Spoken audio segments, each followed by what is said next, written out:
Welcome everyone to today's live stream, episode 29 of our Starfield gameplay series. I'm Commander Jorval, and I want to thank you for coming along on our journey today. So, on some admin notes, I still have a little bit of a cough that I mentioned last time. It has gotten substantially better, but if I do need to cough or something again, I'll mute my mic. Just if you hear me go for a while without saying anything, drop a note in chat and just let me know that I forgot to unmute it. But I'll do my best to make sure that I don't leave it that way.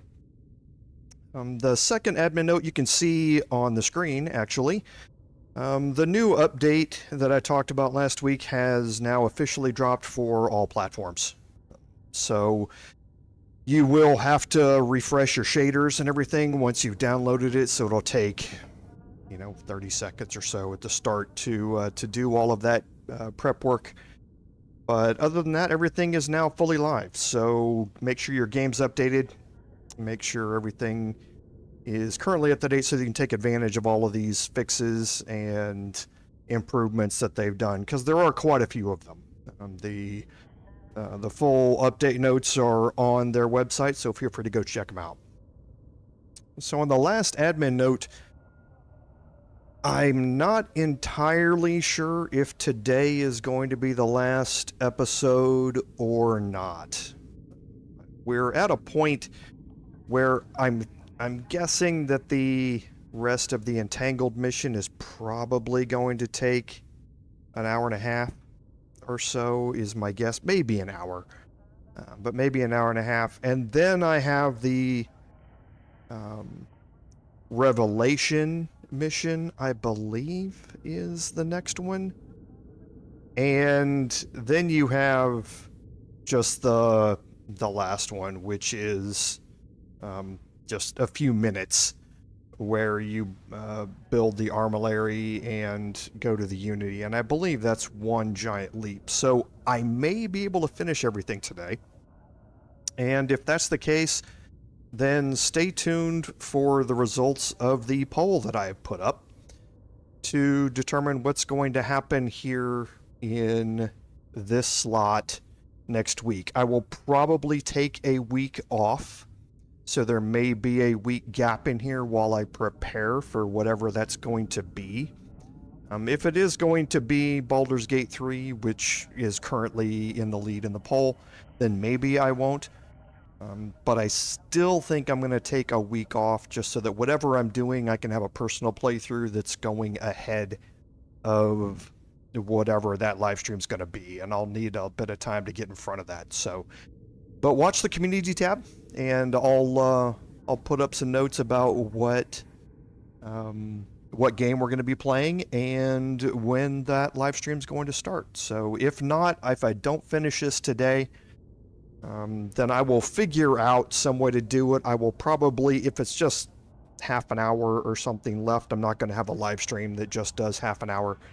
So I may put up a video just of the ending of this live stream, but I think we'll just kind of play it by ear and see if we can get through it all today. Maybe we will see the ending of things today. So on that note, I think we're done with our admin notes, so we'll get to the recap. So last week we started the Entangled quest line, or the Entangled Quest, and that quest, 1, is long, 2, it can get a little confusing, but it is also really quite an impressive quest, and it is more of the thinking person's quest, so to speak, as opposed to the next quest, Revelation, which is all about the fighting.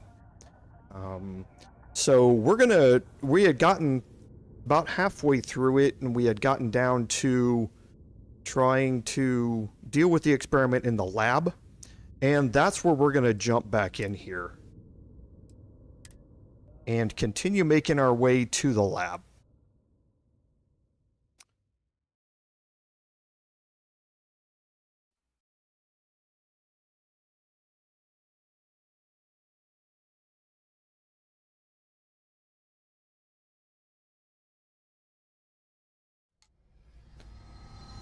Okay, and here's where we ended. So you are going to want to have your weapon of choice out for most of this. You're going to encounter both the Salaxi in here in various locations, and you're also going to encounter mechanized enemies in the intact universe.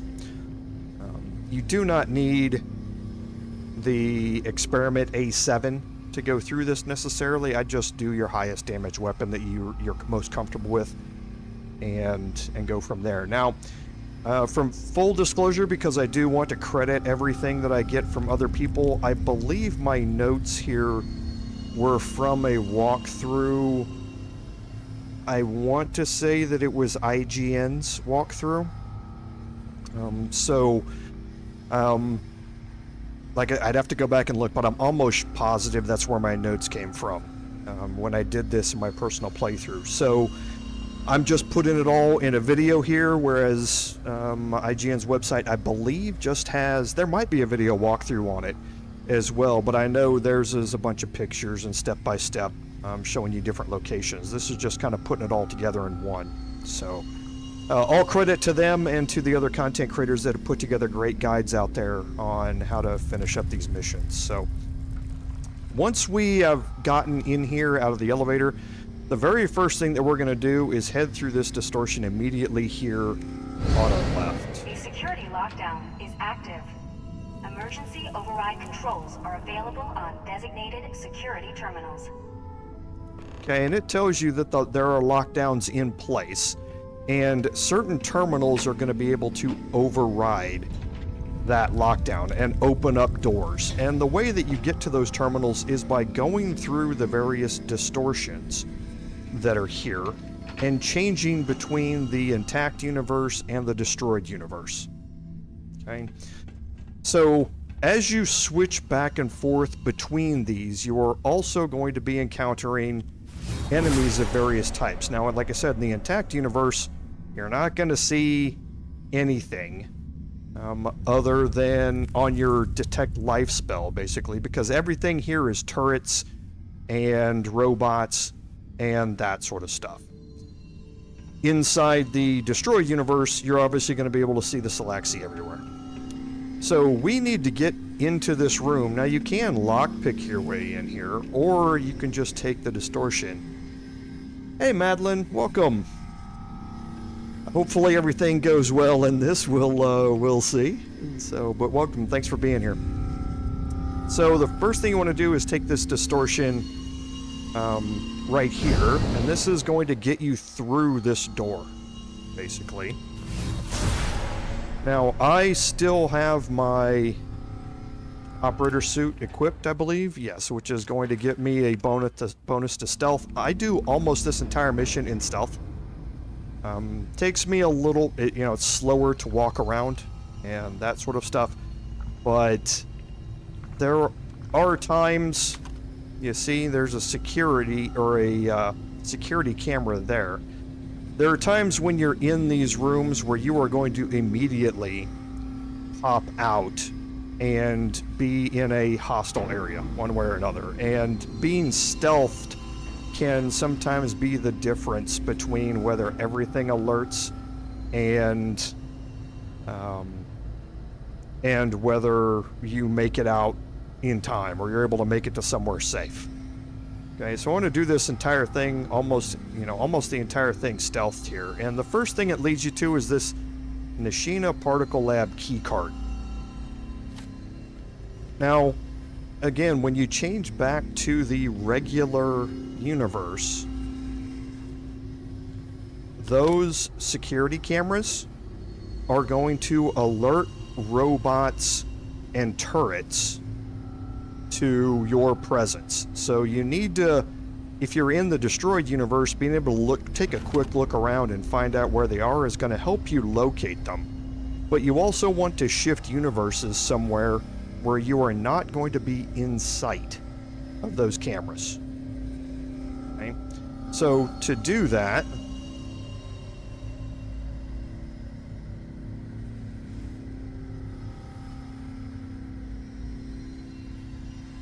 You can take either of these. I'm going to take this one back here. No, I'm not.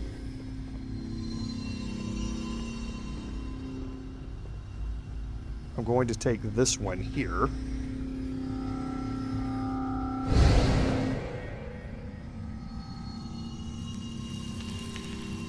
And now this is going to let you access this locked door here. Okay, now in here, again, we know where the security camera is. It's somewhere, right, there's actually a turret. This is the benefit of the marking ability for the recon scopes.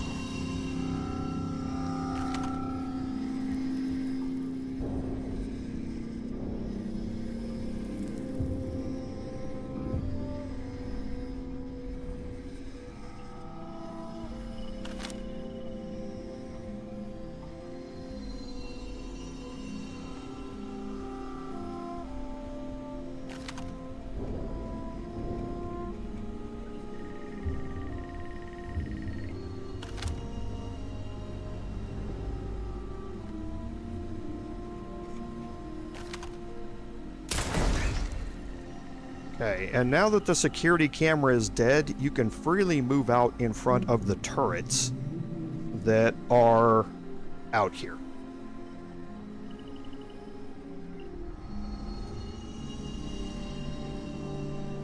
And as you go through these rooms, there are a lot of, and see the turret stays green, it doesn't find you.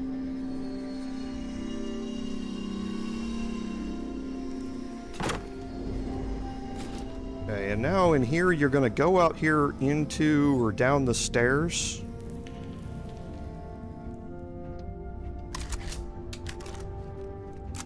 There's a corridor down here. And again, there's the marking ability of the scope I'm using.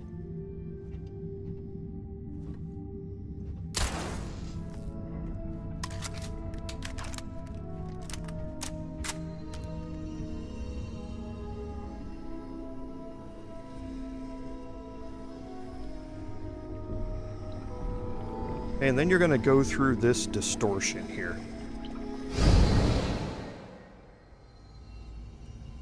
And now immediately once you're back into the destroyed universe, you want to make sure that you're utilizing your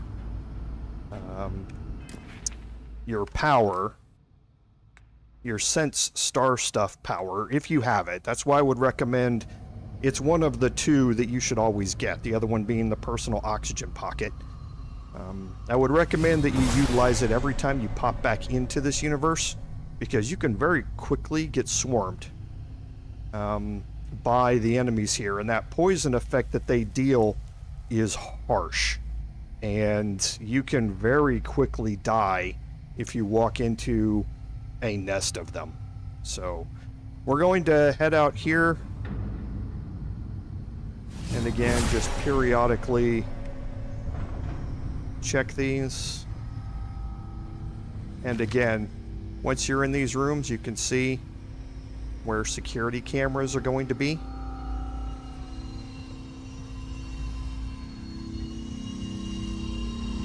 Okay, and we're going to take this distortion here.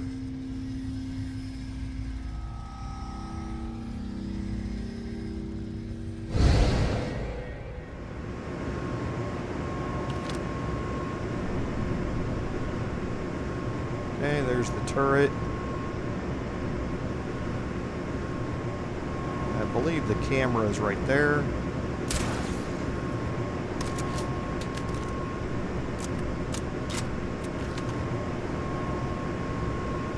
Okay, and now you're free to be able to move up to the computer here.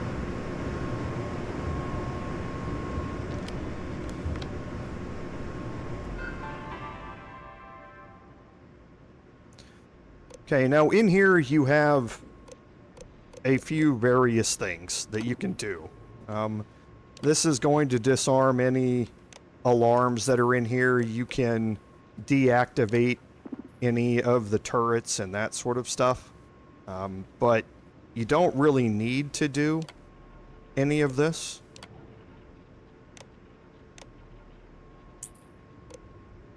Because hopefully we are going to avoid all of it. Yeah, no, the first time I played it, it took me a while to get through it, but yeah, once you have it down, it's fairly straightforward, and hopefully this guide will help people go through it. So you do want to use the first to clear the security lockdown. And then over here on this side, you do have some additional stuff that you can pick up. There's always some ammo and a weapon case in here and that sort of stuff. Whoops. Okay, so now you're going to go through the door here.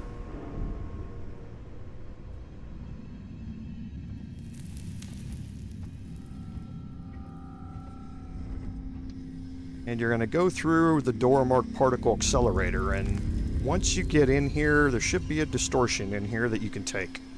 A security lockdown is active. Emergency override controls are available on designated security terminals. Okay, so now we need to override the lockdown in the Accelerator section. And now you start getting into locations where we're going to have active combat.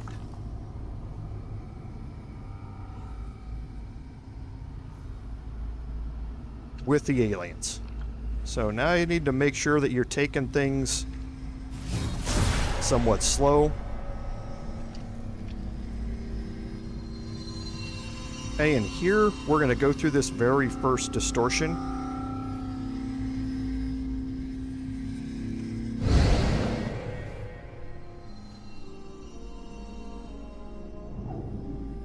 Now inside this room, hey Em, welcome. Thanks for being here.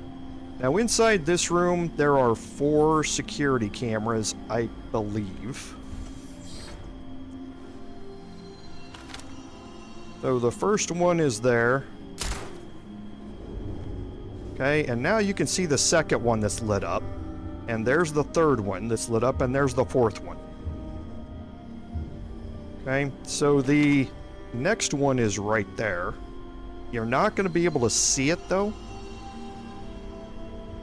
It's going to be hidden behind this barrier. So what you want to do is turn around and look above and behind you. And I'm going to wait for the caution to go away just to be on the safe side. If you are found by any of the security cameras, a bunch of robots are going to pop up and all the turrets in the room are going to activate. It's not that hard necessarily to fight all of them. But if you don't have to, then you don't have to. And here's the point where you can start to see, if you look at the bottom left-hand corner, oh, I can't now.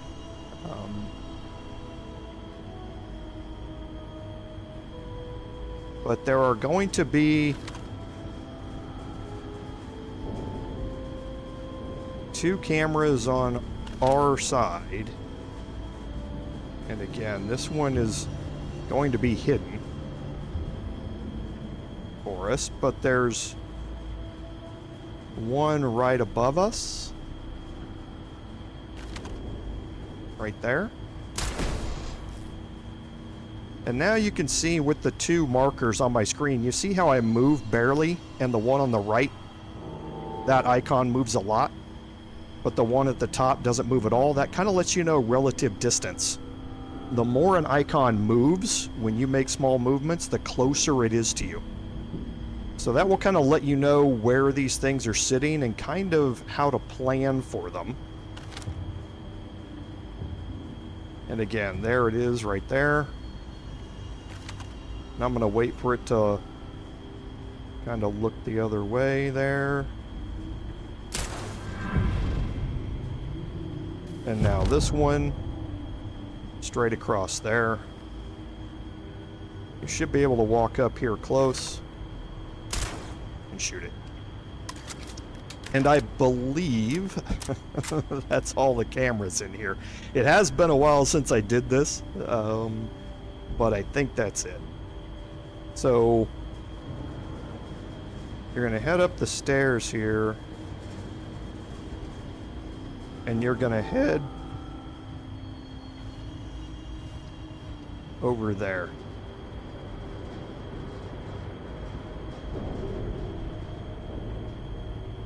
Should be a distortion right there.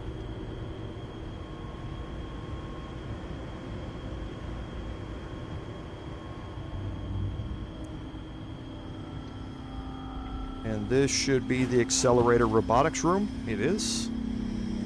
We're going to pop through here. And again, immediately prep for contact.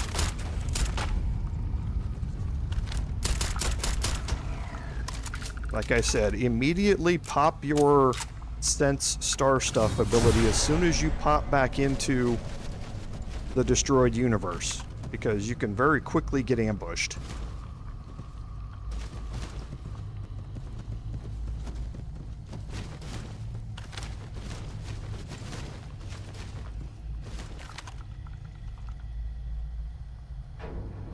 And I'm just going to take out, I believe this is the last active one. Well, there are 2 more that are down there where we're going to be going later.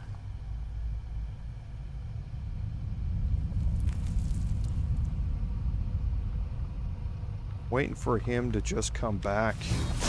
I believe he's going to come back out here and I'll be able to get a shot on him.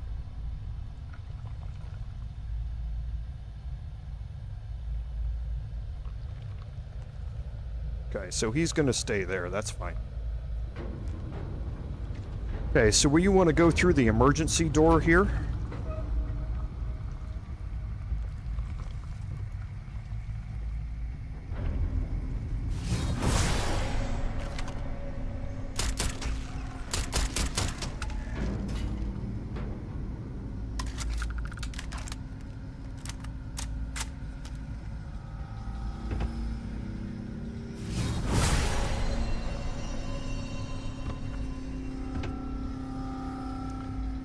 Here on the table, you can take the next key card.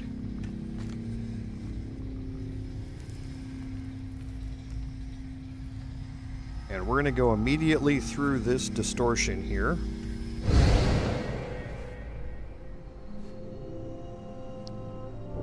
Now, I don't believe there are any cameras in here. Oh, we're back. No, the lab is out there. But then here's the next distortion that you want.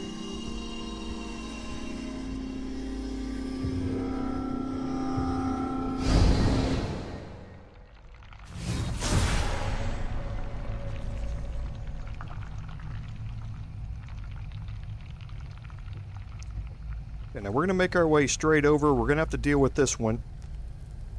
It's going to spawn here in a second.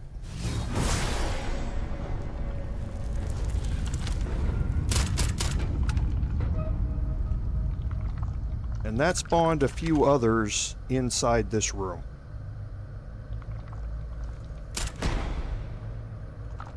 Including a hardened one.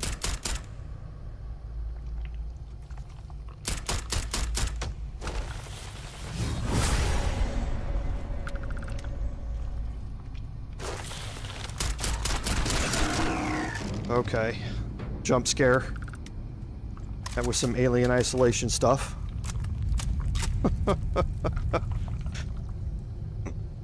Oof. Okay. And I think that's it. Yeah, the other one burrowed underground over there and came toward me and popped up here. That's why I couldn't see him on my... I saw him, his red marker, but couldn't see actually him. Okay, so you want to go over here and you want to take this distortion here.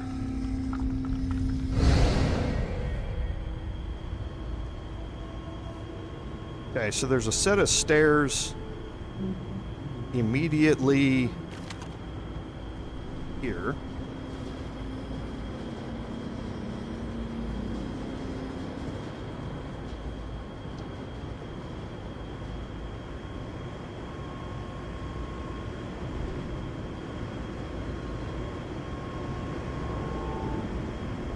down here at the end, you should find the utility closet. And that's the key that we just picked up.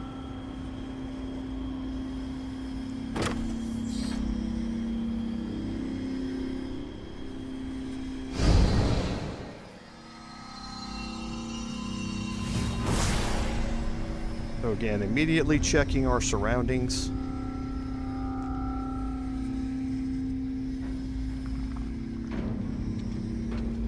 Okay, and you can see this is our objective, but this terminal's in the destroyed room.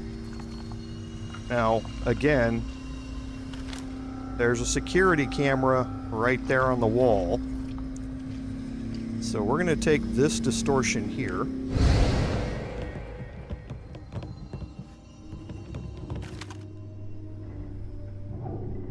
There's the turret.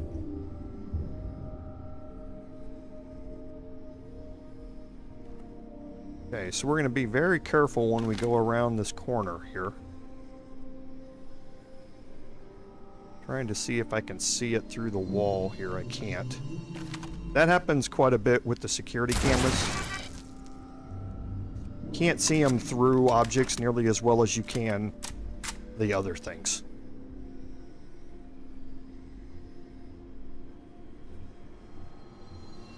So in the mainframe control computer here,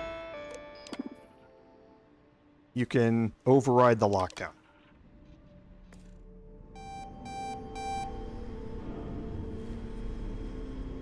Okay, and now you can take this distortion and head back into the destroyed lab. And you can make your way here into, this is where the utility closet was.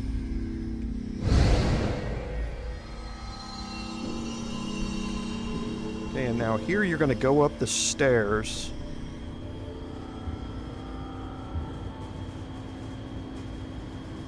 And they should have unlocked another room for us down here to accelerator control. Now here, when you pass by this room, there's a security camera right there. They can't see you through glass, but you want to hold here for a second and wait for it to turn around.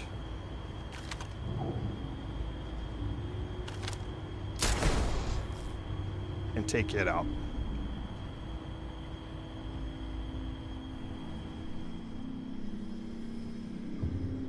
Now there's going to be 2 computers in here.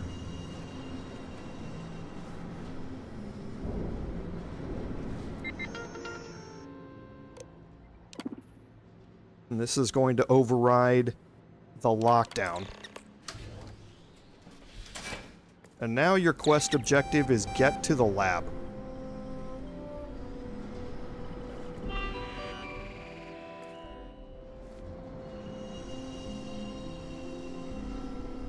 So here,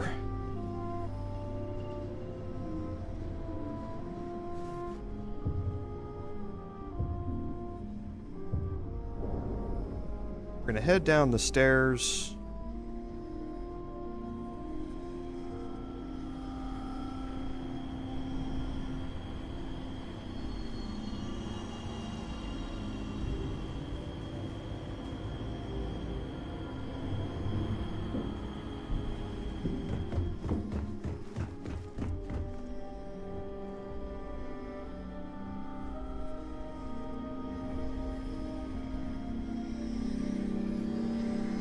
It's not here.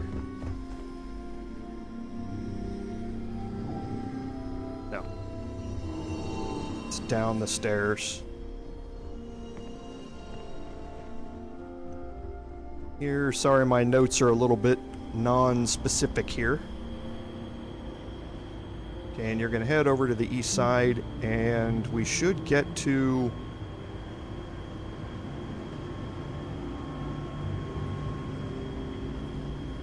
an access tunnel. Okay, actually, I think we need to go to the south side, the other side of this conduit. Over here.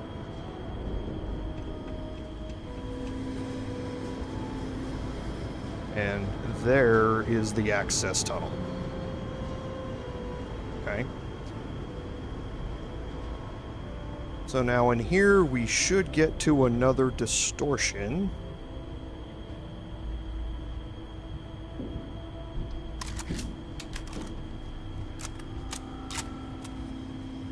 And you do have some other stuff, and I'm not doing all the searching that you can do in here.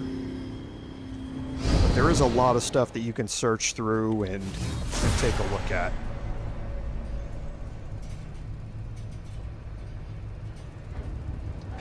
Okay, now this is going to lead you into a cave. So the taxi that are in here, some of them are active and some are not. But a lot of them are going to activate when you start killing a few.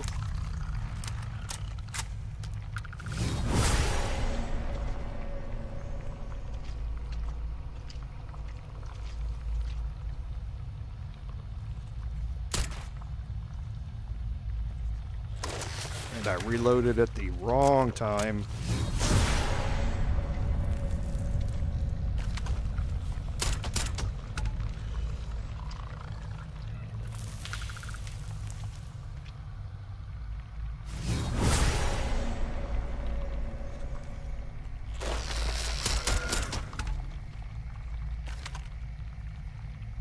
Yeah, I don't think any of those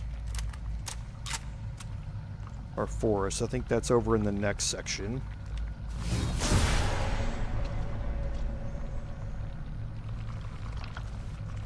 And now you want to get up there on top of this area here. And this is going to activate 2 down here.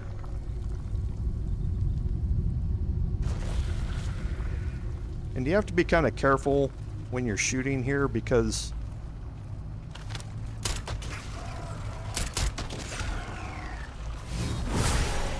your bullets can get clipped by these things sticking out there. Some weird hitboxes here.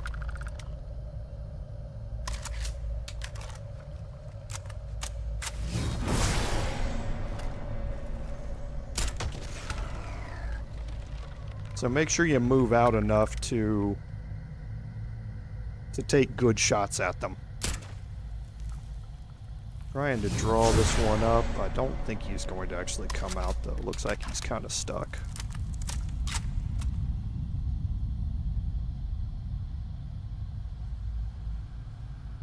But I do want to kill him actually.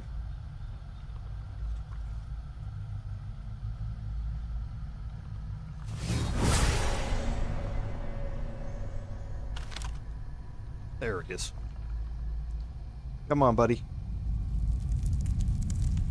Hey, Telmo, welcome to the stream. Give me just a second to take care of this guy.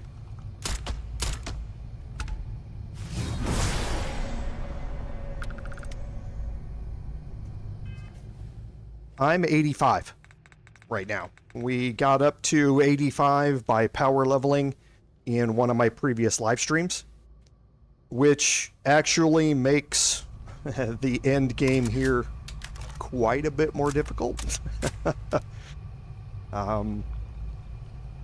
In some respects and easier in others. Most of these encounters you're going to have with NPCs and pirates and that sort of stuff are going to be fairly easy and straightforward. However, the end game missions where you're dealing with the hunter and or the emissary are quite a bit harder. So that's part of the reason that I did it, was to see how it changed things a little bit. So down here, you're going to go through this distortion here.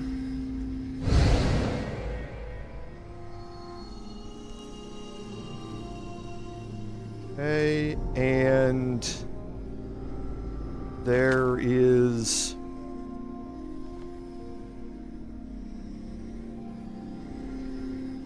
Yes, so you go down here and there should be...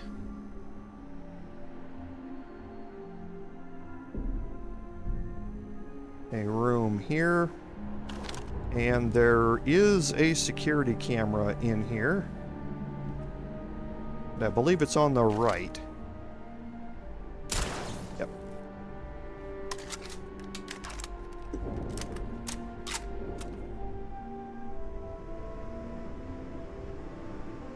And you want that distortion right there.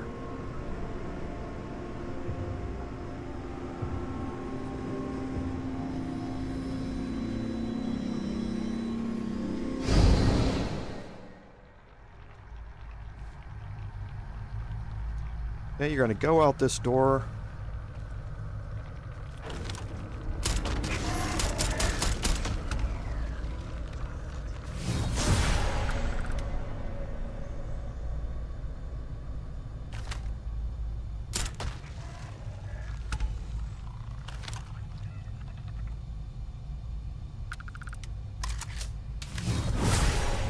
I knew he was going to turn around.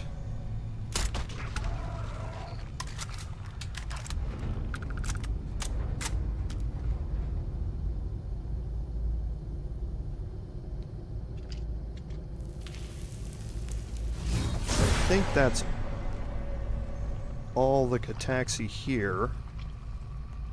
You're going to head up this slope and around.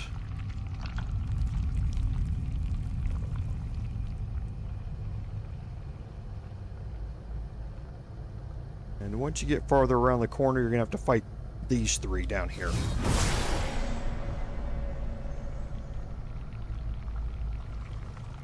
There is some crafting supplies and that sort of stuff around here. Like I say, various things that you can loot. There's a lot to explore in here if you're interested in picking up all the loot and everything.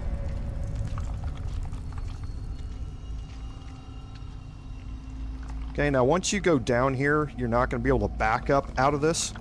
So just be prepared for whatever you're going to find down here. You'll have to jump to get back up out of here.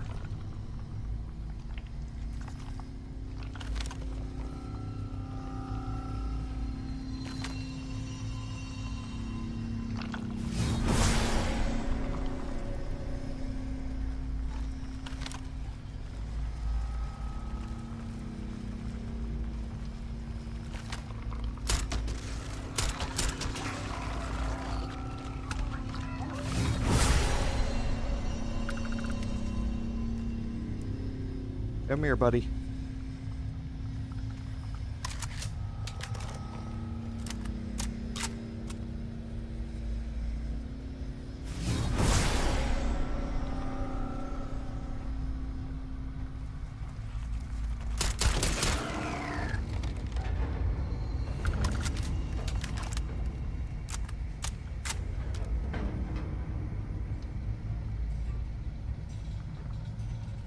Okay, now you're just going to follow this room all the way around.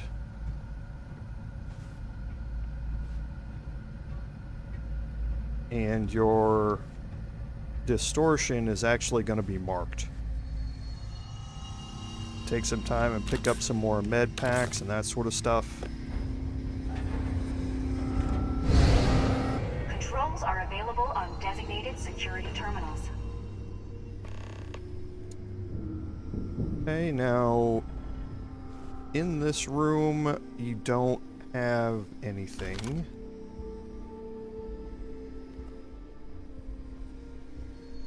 So here's the storage room computer to disable the lockdown here.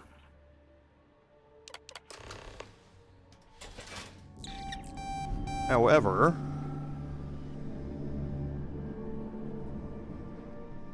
there's a security camera right there.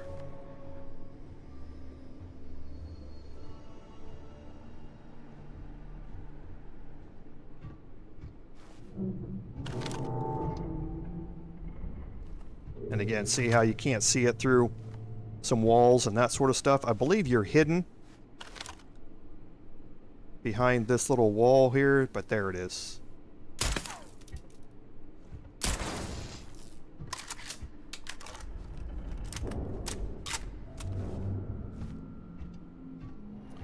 Okay, now over there, there's another security camera. You'll be hidden from it until you start to go up that ramp, or you can move out wide to the left here.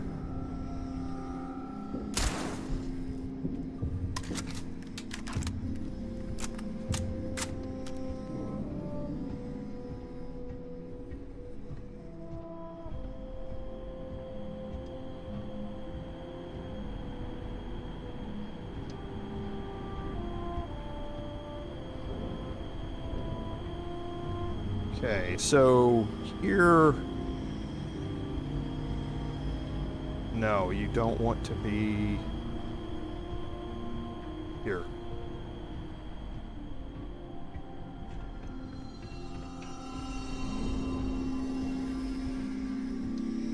Take this one here.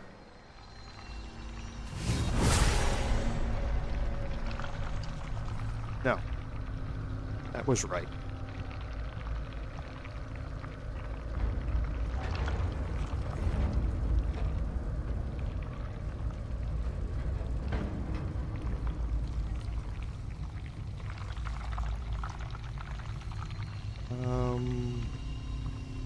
Sorry, my notes are a little non-specific again. So I came in here, I made my way around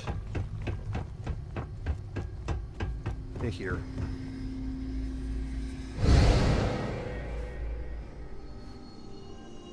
Go out here into the main lab.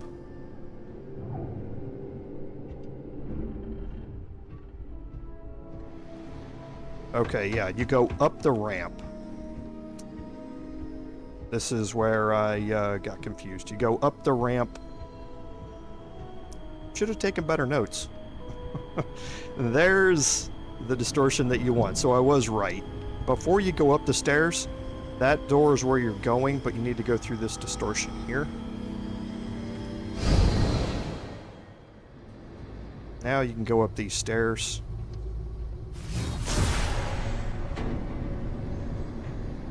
And the emergency door is open.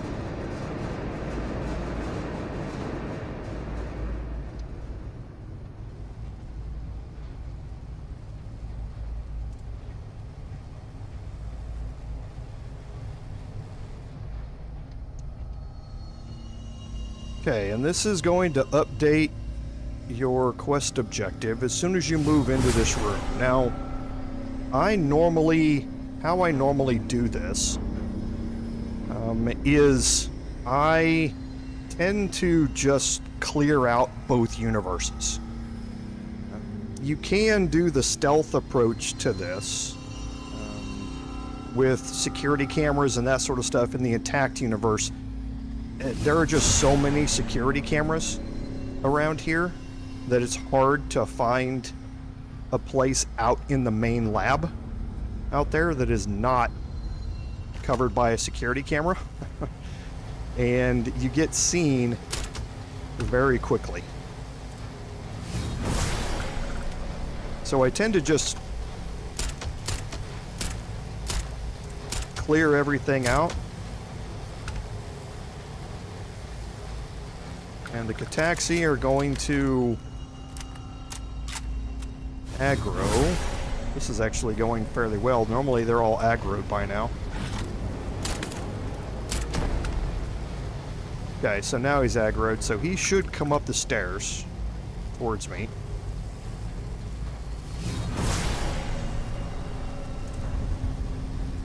Okay, well if he's going to go that way, then I'll take him out. Now the rest of these that are not active right now, I honestly can't remember what triggers them, because I don't think I triggered any of them in my personal playthrough. Just be careful if you're walking around down there, because if they all activate, things can get a little sporty. Okay, so just be aware of that, because there's a large group of them down there on the lower back side of this thing that are all in the ground. Okay. So our quest objective has updated to disengage the power interlocks or switch universes.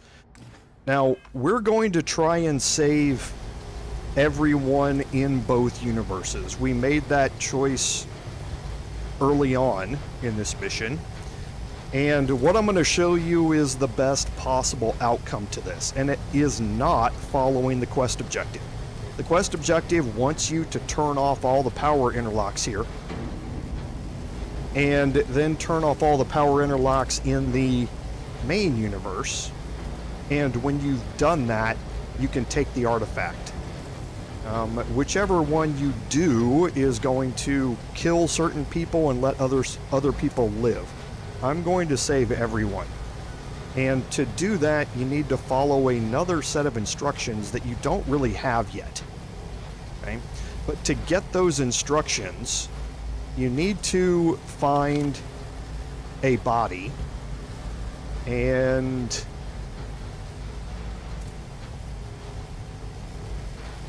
to find that body, we're going to head over to the other side down here. And again, I'll do all of this sneaking, just because if I do accidentally activate all of them, we certainly don't want to have any issues. Okay. So now another thing to be aware of, see that one activated right there. So I did activate some here. I'm going to go take the high ground and take out these two while I'm here.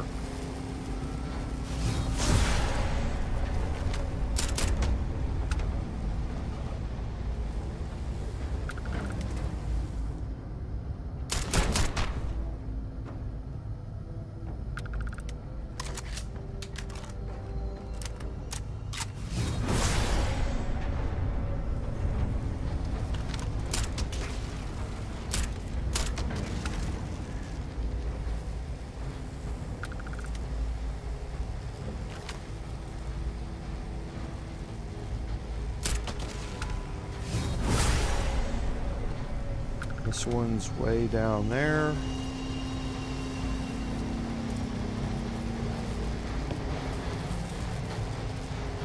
And this is why I keep Sent Star stuff up and active.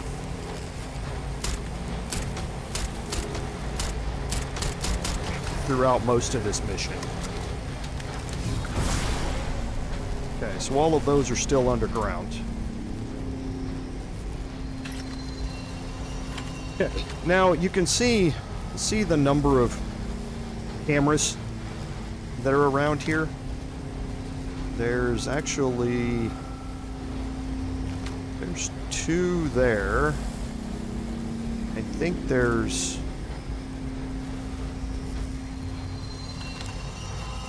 one more right there. So finding a spot where you're not going to be seen by cameras can be a little difficult. Okay. Now this room here, this control room, is completely locked off. So when you come in here and you take this distortion, you're going to be inside this locked room, and you'll have to take another distortion to get out. If you want to be out here in the main lab, this distortion here is one that you can take, but you need to be prepared to immediately take out both of those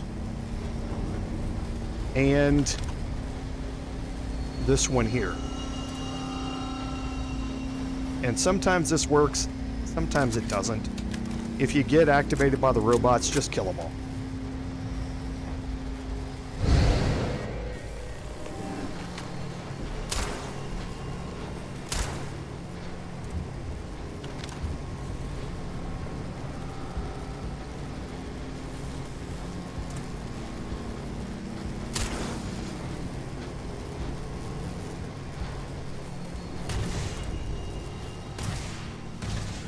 Okay, so it looks like I have been found. The robots are coming up. And again, this is why I say it's just easier, honestly, just to clear everything out. That way you can move freely around in here.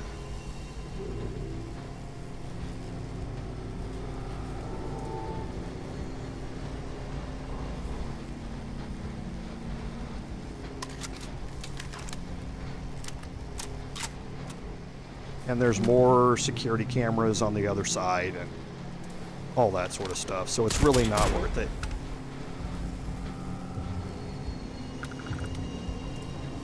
Okay, now I believe that's the security camera. Yeah.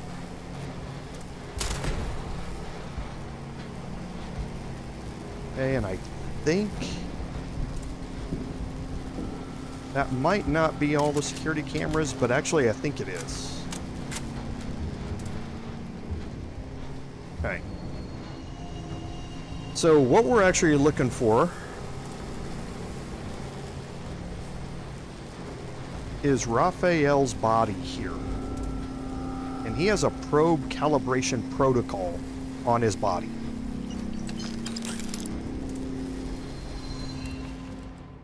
If you read this, it gives you a set of steps to do to calibrate this experiment so that it can reach its conclusion. And that will bring both universes back into sync with each other. So ensure all power locks are engaged, and you have to do this in both universes. Okay? So ensure all power locks are engaged. Well, right now they all are. We did not disable any of them.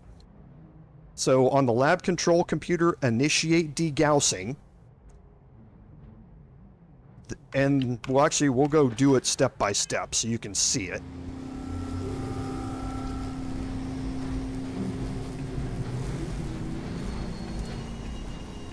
Okay, now the lab control computer is inside there.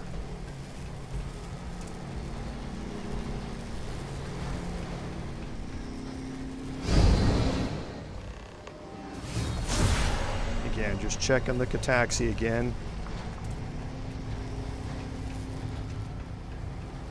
Okay, so we're going to start with the destroyed universe, and here's the lab control computer.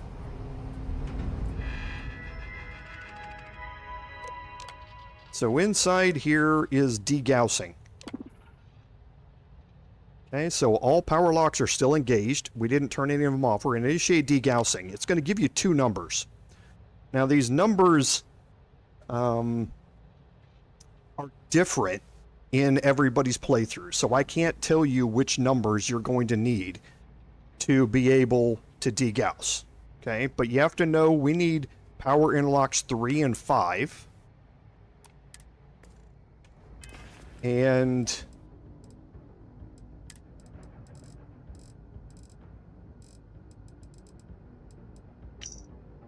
then the next step, it says toggle the indicated power interlocks off and then back on. And then verify that all power interlocks have been successfully degaussed. Okay?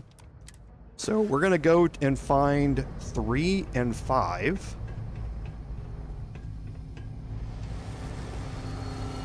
And the way these work is that 1 and 2 are here, and then the numbers kind of go up the farther away from this central core you get. Okay, so this is 1 and 2. I think this one might be...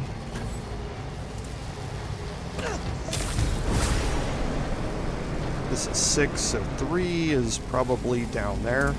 And here's where things get a little scary. Because again, you can see how many cataxi are down here.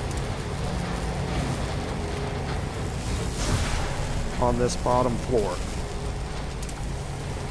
So if they activate, know where your exits are. So this is number 4.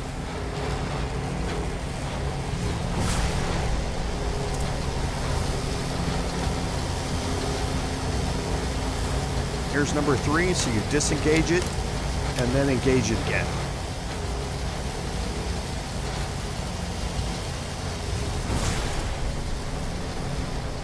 Now we're looking for number 5, and I think I know where number 5 is.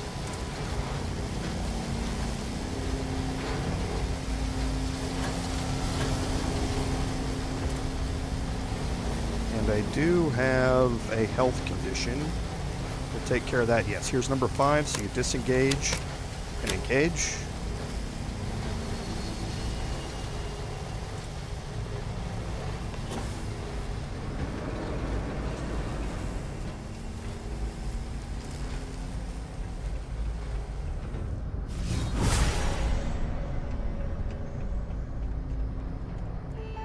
And then you need to verify that they've been degaussed. It will say status complete. Now we need to do the exact same thing in the intact universe. First, let me get rid of my condition here, and bandages will do that.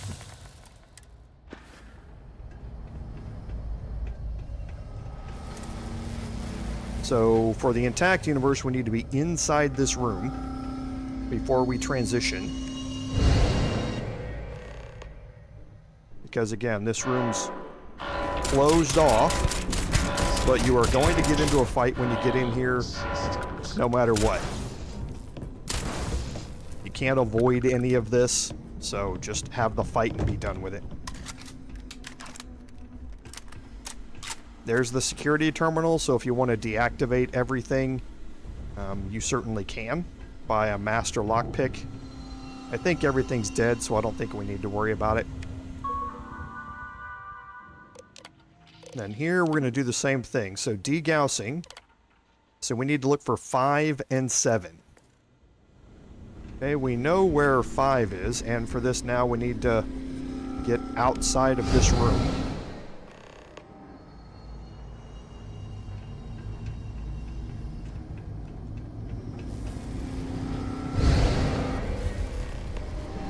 Okay, we know where 7 is. 7's right here, so disengage and engage, and we know where 5 is because we triggered it in the intact or the destroyed universe.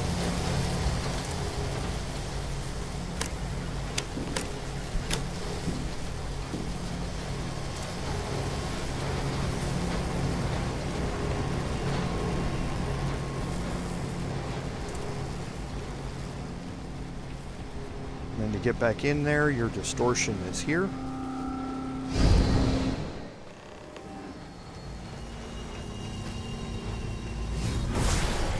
Make sure none of the Cataxi have activated.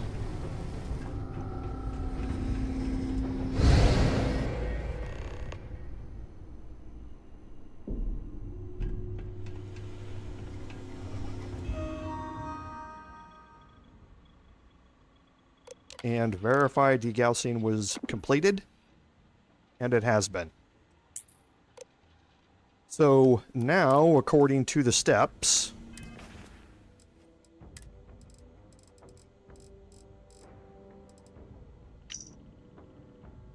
once all the interlocks have been degaussed, initiate frequency calibration. If the system has not been fully degaussed, this will fail. If it does, restart.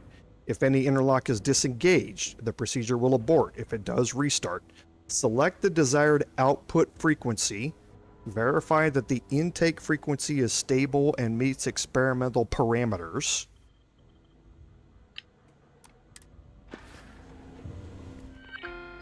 And for that, in the controls here, you have frequency calibration. So you initiate, and it's going to say that they're complete. As soon as you back out a menu, it allows you to set the frequency here. So the intake waveform is unstable right now. In the intact lab, set it to 40 gigahertz. Okay.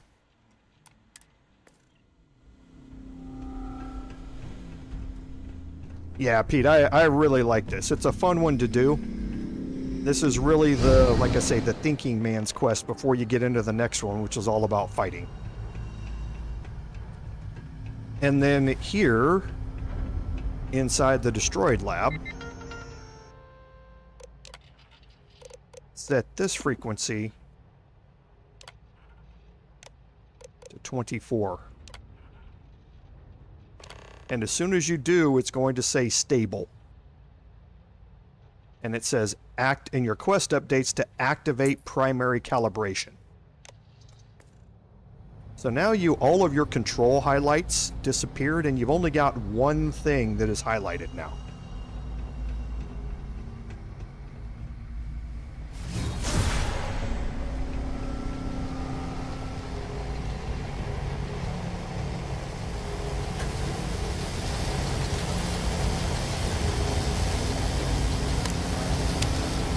Okay, now you need to go back and do the exact same thing in the intact universe.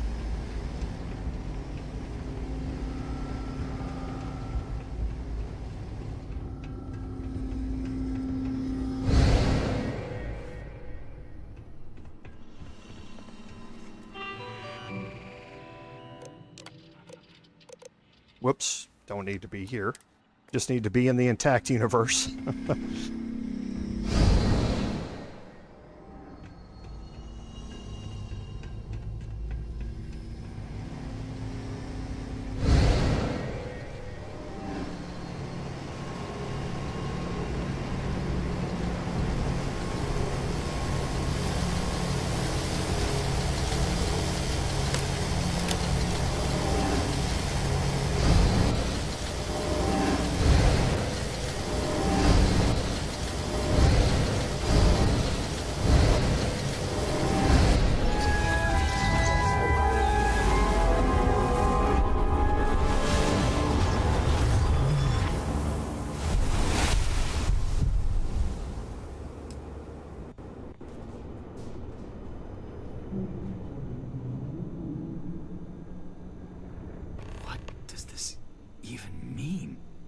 Director, she's coming around.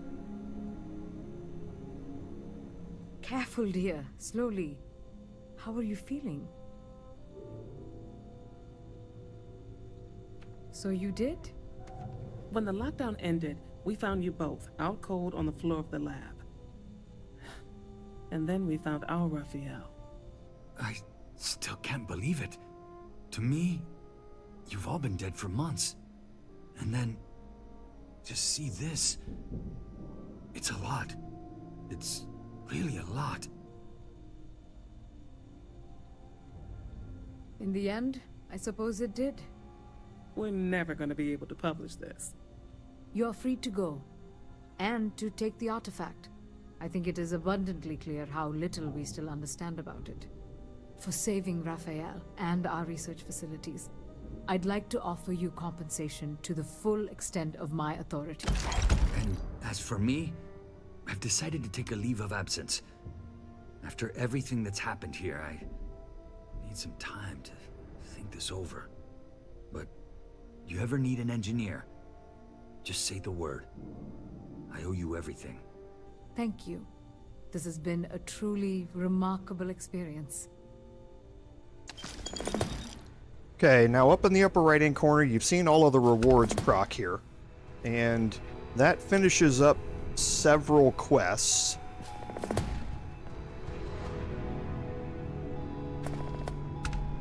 The doctor wants to keep me a little longer, but I'll be on the next supply ship out of here. The next time you're in New Atlantis, look me up at the viewport. If you ever need an engineer or just want to talk, I'll be there. Okay, and this is one of the rewards, one of the two sets of rewards that you can get based upon the choices that you make. Or in our case, if you chose to save everyone, you get both sets of rewards. And that's that you can recruit Raphael to your crew. As soon as you head back to New Atlantis, you can go to the viewport and you'll be able to see him there and you can recruit him to your crew. The other set of rewards is all of these items. So first you picked up Artifact Lambda. You get the Superior Constellation. Now all of these are leveled. So yours are not going to be exactly the same as this. If you haven't leveled up high enough to unlock superior or advanced versions of things, then you won't see them. But the Superior Constellation spacesuit is what I'm level appropriate for. This is still not really very close to the raw stats of the tier the S tier armors or spacesuits in the game. But if you want to wear it for role-playing purposes or something like that, it is pretty cool. And it does give you substantially higher stats than any of the other spacesuits that are not the S tier, the top tier of spacesuits. The other things you're going to get are the experimental Nishina spacesuit. Now these, again, are not going to be as high as what the highest level tier of viable spacesuits and helmets are. But again, they are legendary, and they come with some fairly decent things, especially if you are looking to go fight fauna on various planets, because both of these have Beast Hunter, so you're going to be taking minus 30% damage from alien enemies. The spacesuit has Automedic, which will automatically give you a med pack when your health is below 25%. The caveat is it only works once every 60 seconds. And when you're in a fight, that's a long time.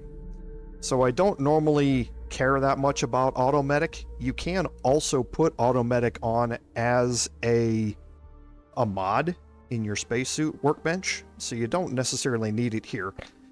Incendiary, 10% chance to ignite nearby attackers.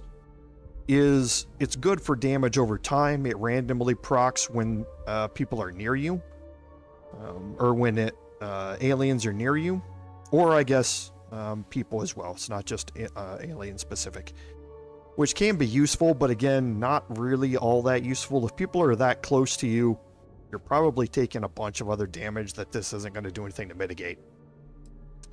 The helmet has reactive, so it's a 10% chance to stagger nearby enemies as well. So if you do get surrounded, then you're going to have a 10% chance to stagger enemies and also to cause a burning damage over time effect. And then Analyzer, plus 10% damage to scan targets. So once you've killed enough enemies, they are fully scanned. And when it's talking about fauna, aliens, and then you're doing 10% damage to all of them additional in the future. So you do get some, like I say, which could be, depending upon your level, fairly decent rewards. For me, they just aren't. They do not compare to the spacesuits that I have. But they can be very useful. So getting both sets of rewards is very doable. You just have to find a different way and don't necessarily go after the quest markers. So what that did was completed a bunch of things. It completed Unearthed, it completed Final Glimpses, and it completed Entangled, all at the same time. And that's why you saw that leveled amount of credits pop up. Now I got a lot of credits. There was something like 100,000 credits or something there. That's based upon my level. So you might not get nearly that much if you aren't this high a level. So don't be expecting to get, 100,000 credits when you're doing this at level 20 or something like that. You won't get the same. But what it also did was started the Revelation quest to go to Masada 3. We're actually going to head back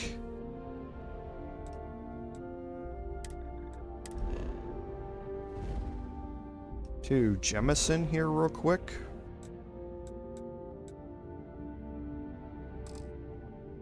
Oh, can't fast travel from here.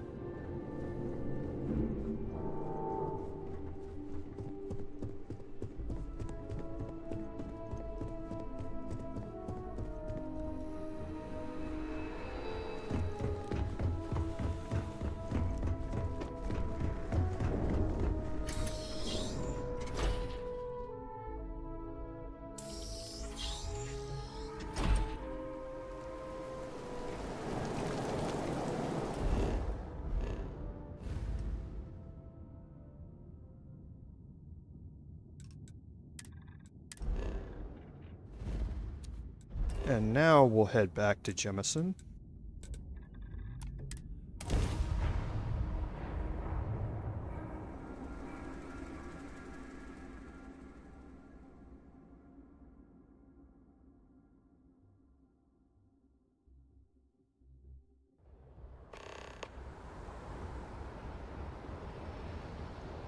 and Raphael's mission will pop up as an activity.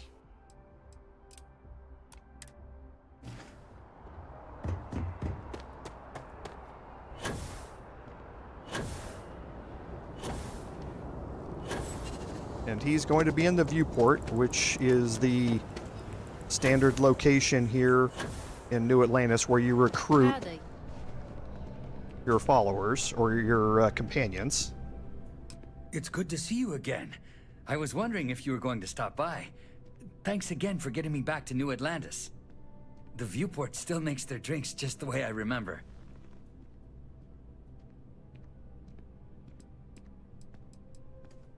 I've had more than one, believe me. And a good meal, too. That did wonders. I'm still a little shaky, but I'm doing much better than the last time we met. And my engineering skills are no worse for wear. Have you given any more thought to taking me on as an engineer for your crew? Oh wow, I just noticed something in the background here. This patch on his sleeve. Give me a second. I'm going to go look at something.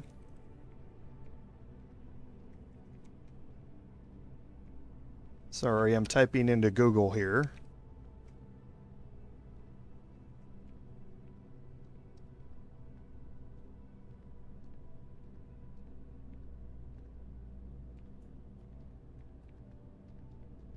Okay, nope, never mind. Close, but not close enough, sorry. I thought I was seeing a patch I had recognized from way back in the day, but actually you rotate this 90 degree or 45 degrees, it becomes much closer to that patch. And that's why I thought I recognized something from a very old television show. I have plenty. My engineering courses covered starship systems. You might find a use for me at one of your outposts, too. I maintained a lot of the facilities at Nishina on my own, since I was the most experienced engineer there. Just don't leave me alone anywhere too remote, all right? I don't know if that'd be good for me. Okay, so Raphael's stats aren't all that great. Your main reward here is just the fact that you've saved everyone, including him and all of the lab staff. So, but I just wanted to give you an idea of what his stats were and what it was about. But feel free to recruit him or not. And again, this is where you recruit all of your different I really love this place. engineers and that sort of stuff that you might want to have. And actually,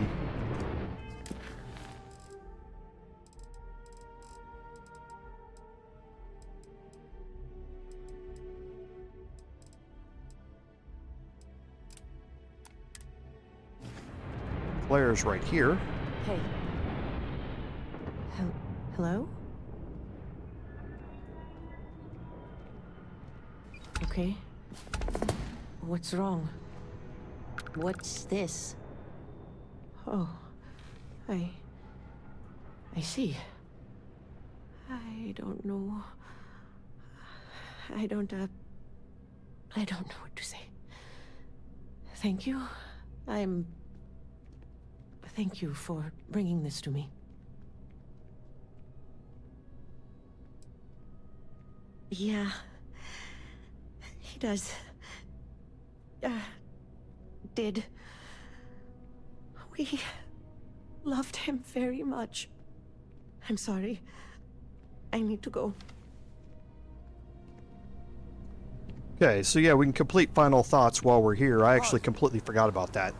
The TV show actually is Battlestar Galactica, the original. And I might be able to...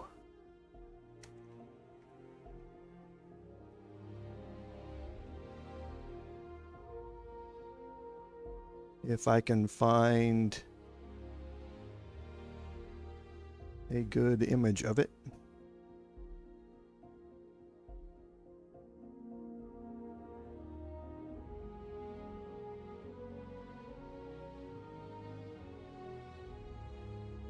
And let's see if I can do this on the fly here.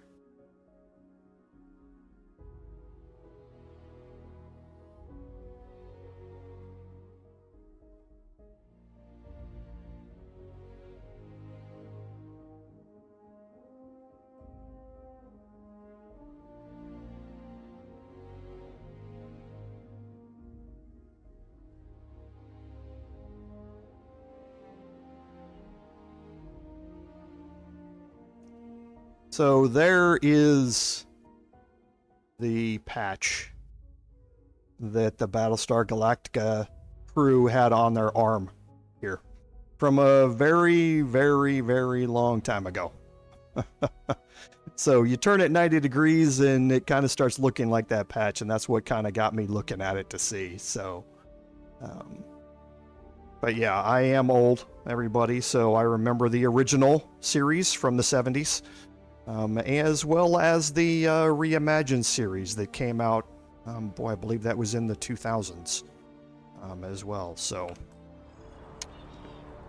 now we are not here, we are in our missions. We're back to Revelation, and this says go to Masada 3. Now, because of our choice that we made in Unearthed, and actually in Final Glimpses, we chose not to side with either the Hunter or the Emissary. And that means that when we get to Masada, we are going to have to fight with both. Now, there's going to be, the first part of this is a fight in space. And these, if you sided with the Emissary, then both of you will team up against the Hunter. If you sided with the Hunter, both of you will team up against the Emissary. I chose with neither, so I'm going to have to fight both of them. Now, one thing I would recommend here is in your piloting skill, rank 1, you can now utilize ship thrusters. You probably at this point have upped your rank all the way to 4, so you can pilot Class C ships anyway. But at rank 1, you got the ability to utilize ship thrusters.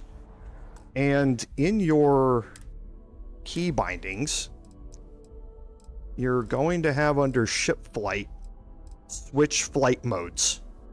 And in this case, it's space. I'm holding the space bar to do it. What that means is it kind of activates the actual physics of how spaceflight works. When you're in space and you are flying a direction, you keep going in that direction even after your thrusters have shut off. Your thrusters are simply accelerating you in that direction. And we'll illustrate it here by just fast traveling to another planet.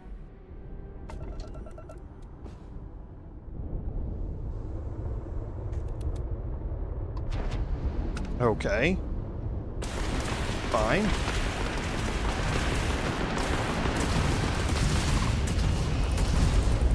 We'll deal with this.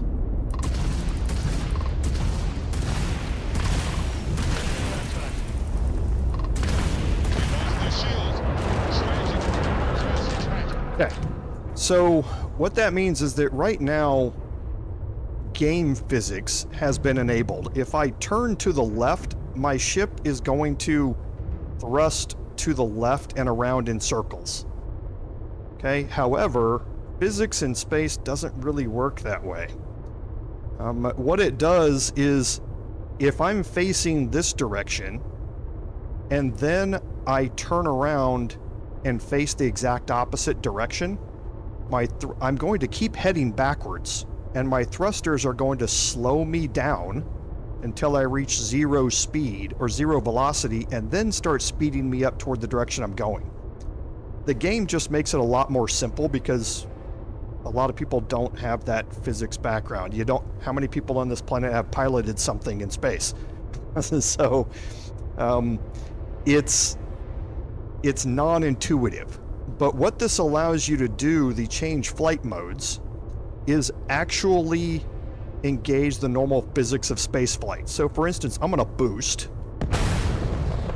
My speed is 270. I'm going to hold space, and I'm going to turn the exact opposite direction. And now you see what my speed says? I'm actually flying backwards at 168. Okay, now as soon as I let up on spacebar, the thrusters kick in, start slowing me down, and then start speeding me back up in the direction that I'm going. Okay, now this works for anything. So if I boost going here and I engage these and I only turn part ways, I'm flying sideways now. See? And what that means is that you can, for instance, we're just going to pick one of these big asteroids here. Say that was an enemy ship. Okay, I can turn completely away from it. I can boost. And then at max speed, I can turn around. I can find that asteroid, I can target it, and I can start shooting at it while I'm going away from it. And that means that any close-range weapons that they have might not be able to reach me. They might be out of range, but because I have longer-range weapons, I can damage them more, and it's going to take them longer to reach me. Now, also, enemies have more trouble hitting you at range. So this is going to allow you to get more attacks in and be safer. Assuming that you have long enough range weapons to be able to handle that. And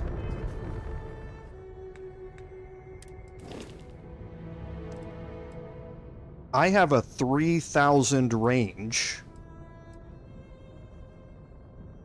on my weapons, which isn't the highest, but it's pretty close to the highest. I'm also using particle weapons, which deal damage to both hull and shields, so I don't have to change back and forth between energy and ballistic weapons. I'm going to be doing damage to both. It's one less thing to mess up while you're in a fight. Okay, it's one less button mash that you have to hit. Alright? So now, I'm going to admit I was much lower level than this, but had a higher level ship when I did this. So I'm anxious to see how hard this fight is going to be. I think it's going to actually be really hard, and I may actually end up dying here. But we will see how it goes. Now, Masada here is a ways out there. You have to get quite a ways out here in the galaxy to be able to get to it, so your ship may have to be upgraded to get the fuel range or the jump distance between systems to get out here.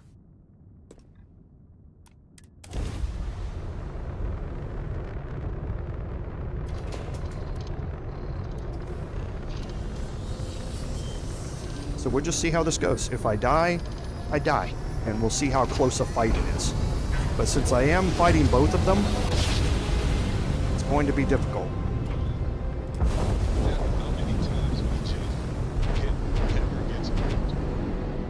Well, you finally showed up. No more words. Let's settle this.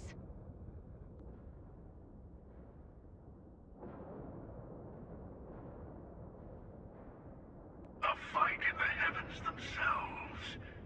What more could we ask for? Your life ends.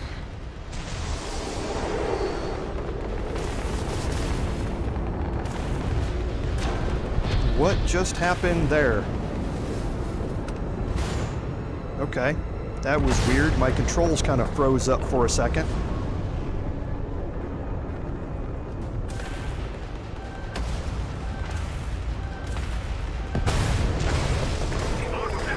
Yeah, my controls completely froze up. And I took a whole lot of damage here. And I don't know why they all froze up. But yeah, my original plan is not going to work.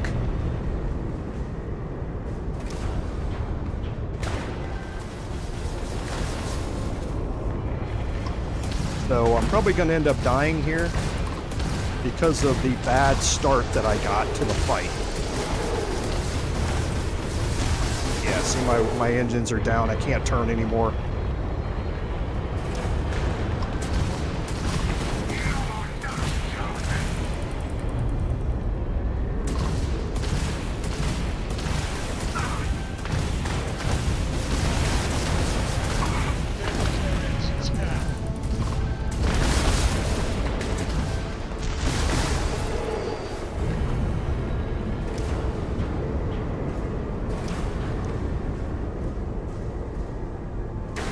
Yeah, see, my engines are all dead.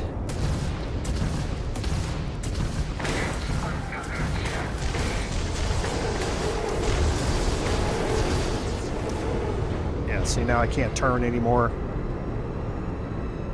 Yeah, so this one, don't know entirely what happened there.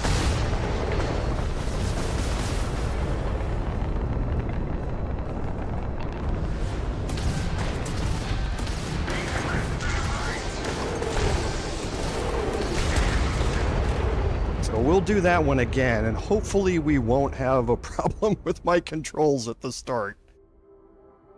No matter how many times we jump, it never gets old. Well, you finally showed up. No more words. Let's settle this. A fight in the heavens themselves. What more could we ask for?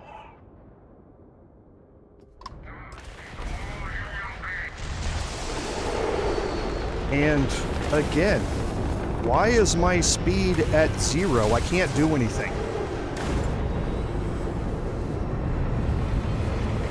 It's like the game locks up my controls for a little bit for no reason at all to give them an advantage.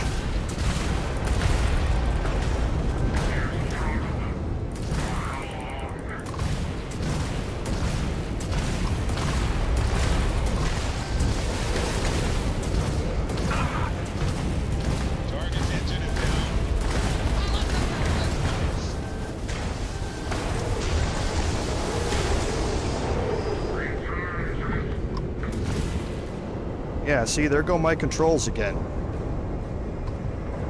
It's weird. Something's happening here.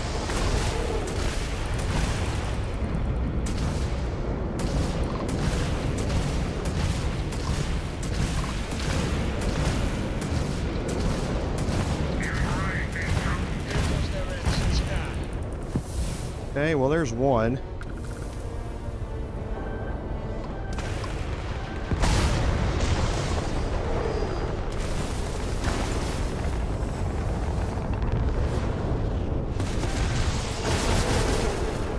So weird, my controls just lock up. I don't remember this happening in my personal playthrough.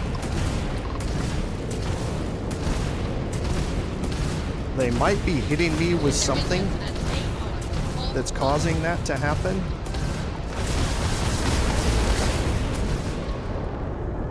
But that was weird. Because, yeah, I don't remember that happening, but maybe because I'm at a higher level, their ships get different abilities. Because, yeah, I don't remember that happening during my personal playthrough. Maybe they have some sort of way to disable the movement on your ship or something. Like I say, not entirely sure what happened there. But, yeah, that fight was significantly harder than my personal playthrough, so...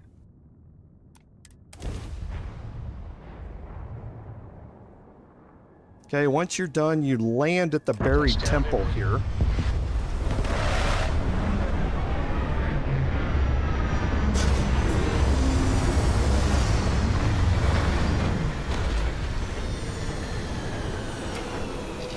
I'm going to just get up before I leave.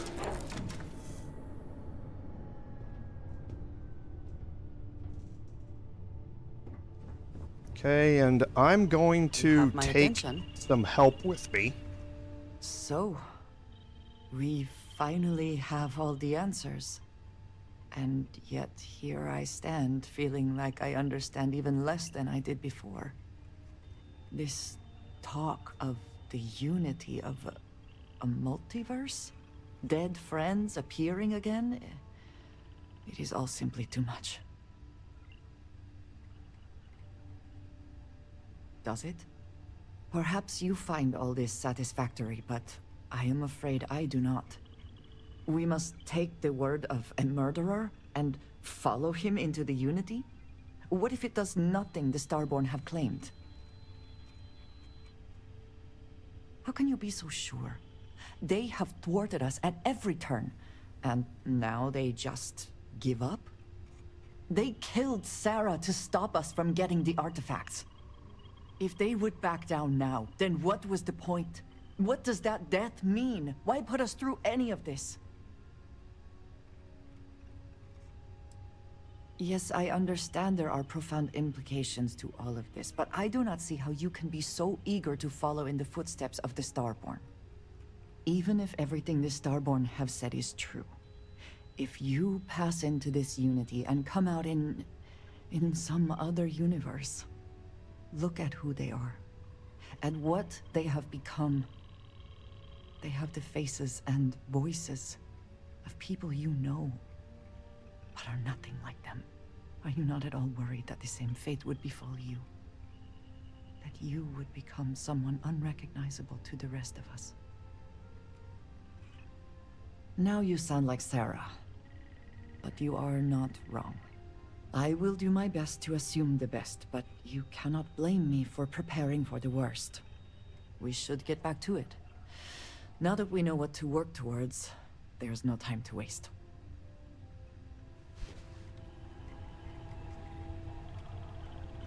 Hello. Finally, I've been waiting. Okay, so I'm gonna take a companion Here, along with I me. have something for you.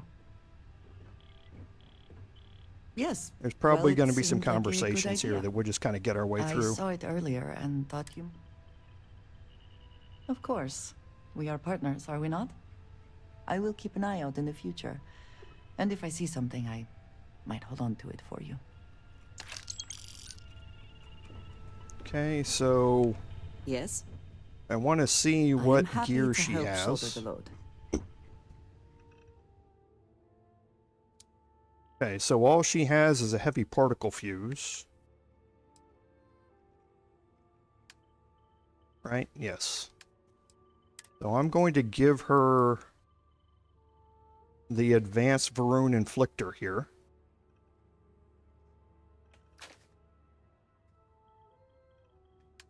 And then have her equip that. And then as far as the gear goes, or as far as Did you the need me to other stuff carry goes, something for you? I'm going to give her...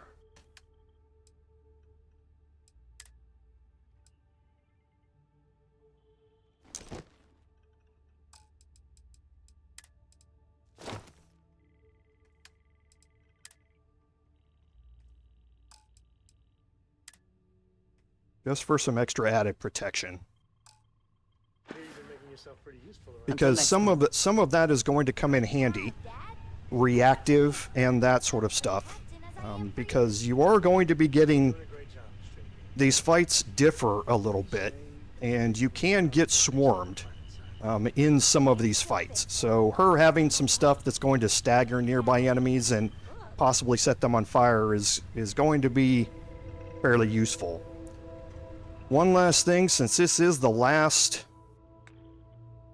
fight here, really, let's make sure my skills are maxed out as much as I can get them.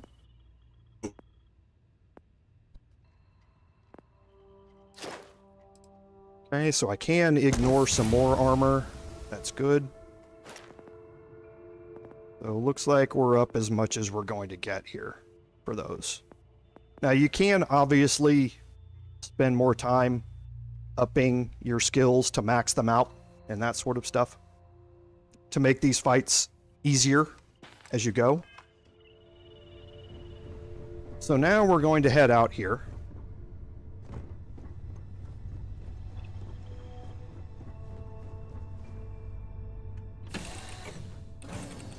be life here, but we should still be cautious.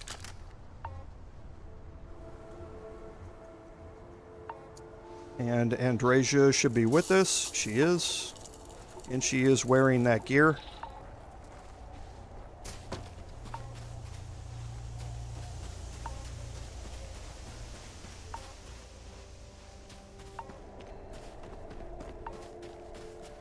You see the Starborn have landed here.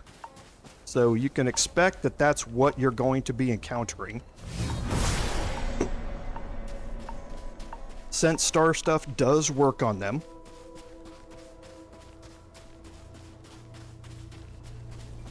And you're going to have several different fights here to take. Every fight has a different set of mechanics that make it work. But it's really just fighting Starborn. And the Starborn just do different things, is all. Okay, now you start to see that we have some ecliptic bodies out here.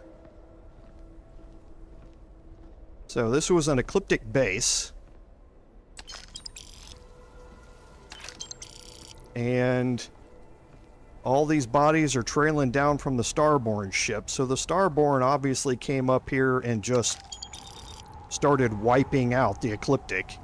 You can pick up more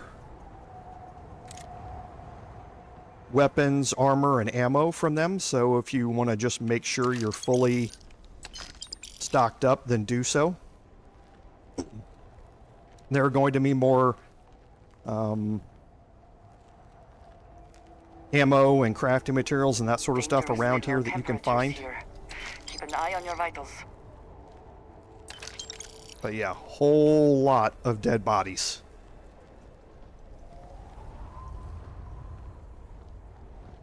And the scanner here is giving me not that far until we get to our next point here. And when you get to this point, you can drop a save if you'd like. You're going to get an autosave as well.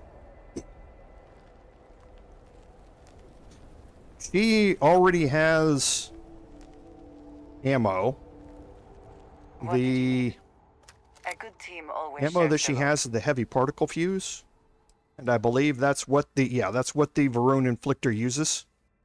But good thinking about it, Telma. That's what you need to think about. I thought she already had an Inflictor, and because I had thought I'd given it to her previously, but I'd already given her the ammo for it. She doesn't need any more than one unit of ammo. She will fire continuously. She doesn't have to reload or anything like that. But yes, make sure that she has ammo for whichever weapon that she's using. And now here's where you need to start getting ready for what you're going to have. Now I want to make sure one last time.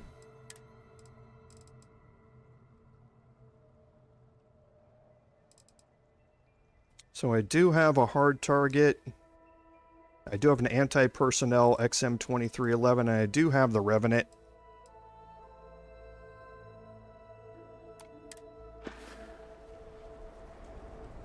Okay, so 3 is mine, 4 should be the hard target, 5 should be the mag pull or the mag sniper, which I don't use, and there's the Revenant. Want to make sure it's full up, and that's 6. Right? Okay. Because you're going to get into your first fight here.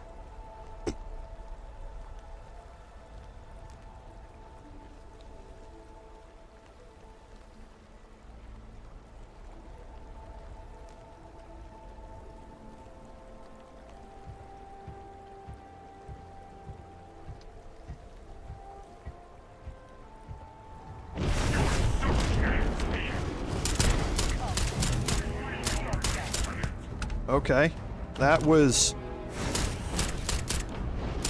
decidedly easy. Oh, and she's doing serious damage to him.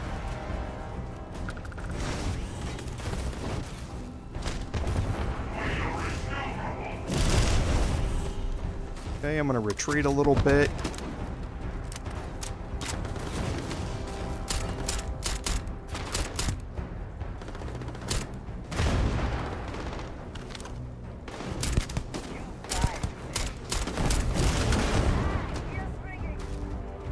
Okay, now Musa is going to be throwing grenades. Come here.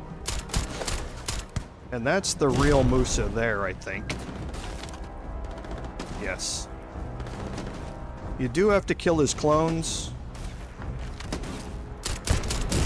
No matter what, but his clones are pretty easy to kill.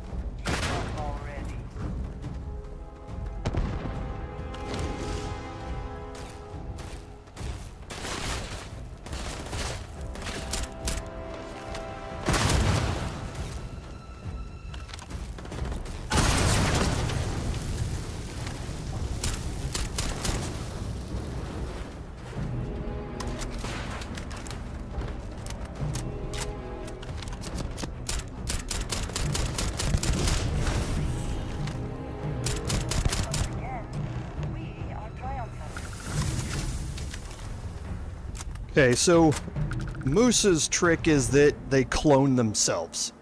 And you just have to fight him and his clones.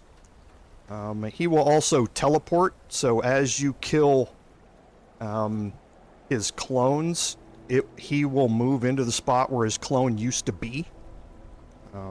So on that last one, so you can kind of prep him, so to speak, by killing his clones. The other thing to do here is to get some range. Is to get back here when doing this fight. Because back here, there's just a bunch of dead bodies. But up here, you have the dreaded red barrels. And they are everywhere. And when Musa's dropping grenades on you, he will very likely blow up some of these red barrels, which can cause a whole bunch of additional damage to you. So you really don't want to get yourself into that situation.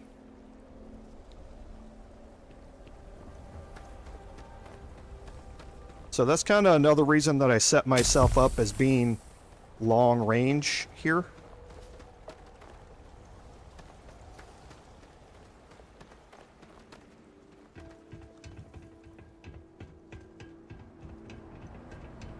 Is because I want to be able to keep my distance from a lot of these things. So again, more ecliptic out here.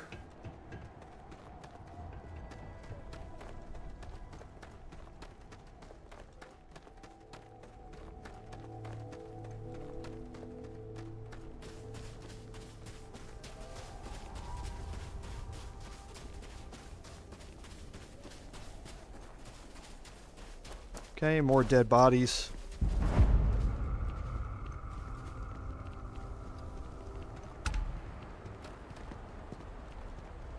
Okay, now here...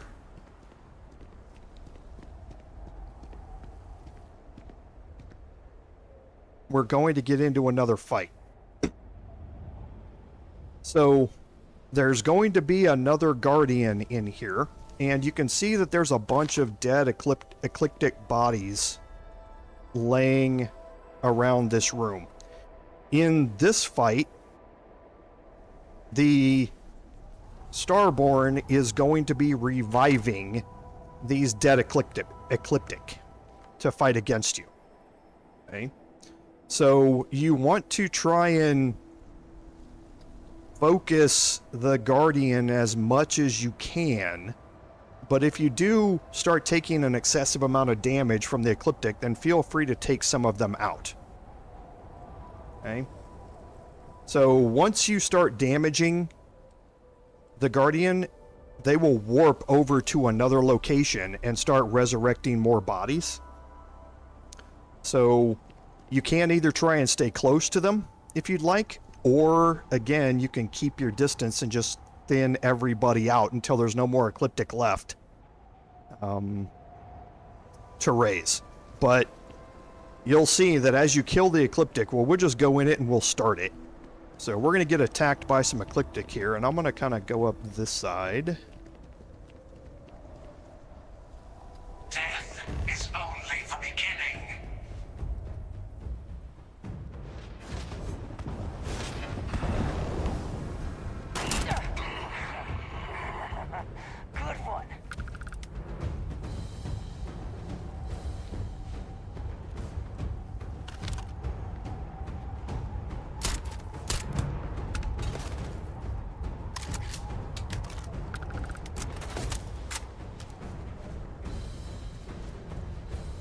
Okay, and I'm going to stay in here until the Guardian appears.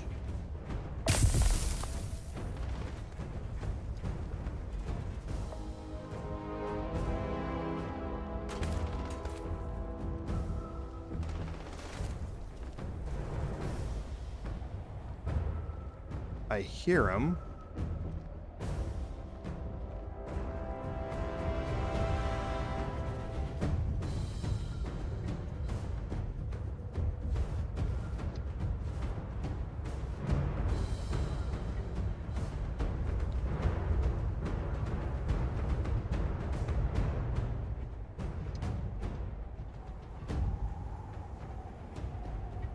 Okay.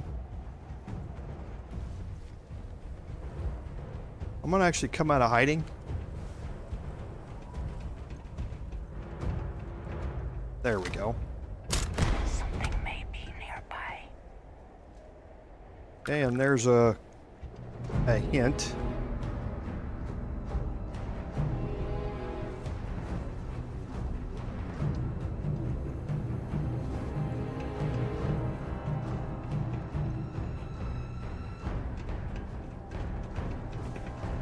Trying not to get too deep in the weeds over here with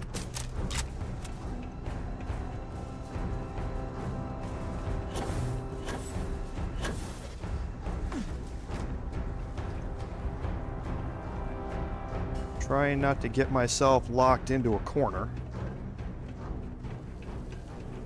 But I'm probably gonna have to just go out here to trigger the rest of this.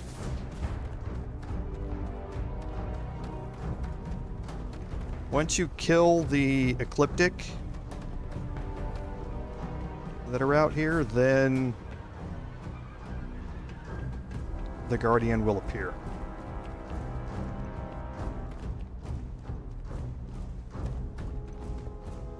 But normally it's happened by now.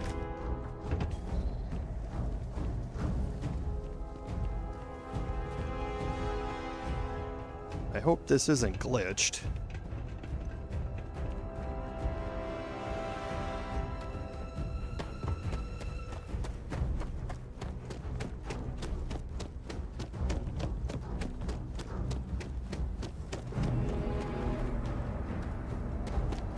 We'll head up here and see if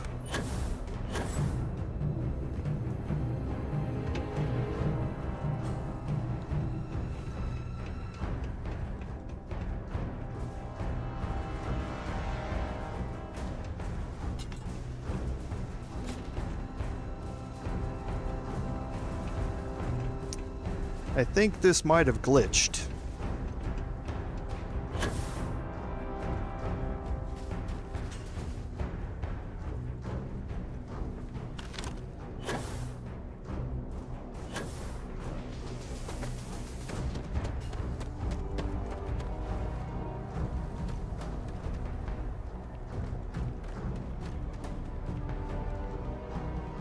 So let me grab a reload here, and I'll go into this fight without sneaking and see if that will trigger anything different.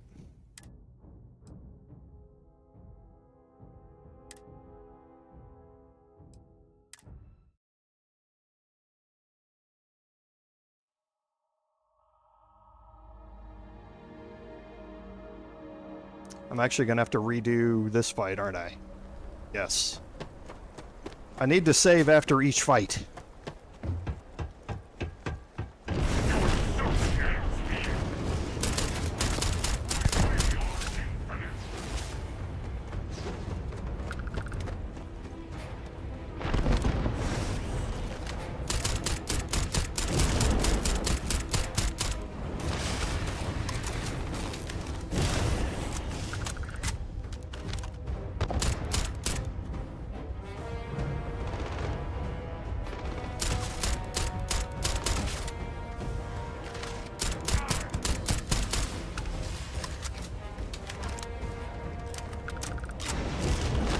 I don't remember a key in there, Madeline, but I'll certainly take a look next time I'm in there.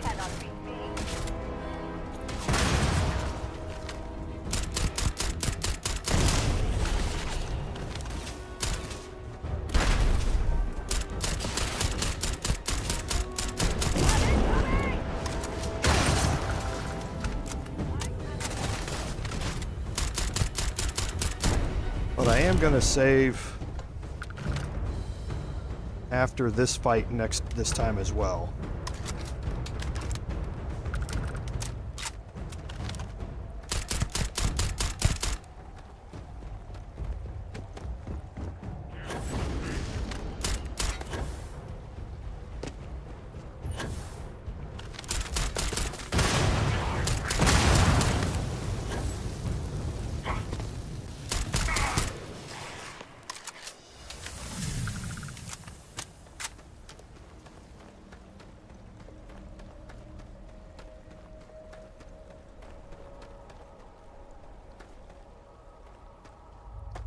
Because I'm pretty sure in my personal playthrough, as soon as I killed a few of the Ecliptic...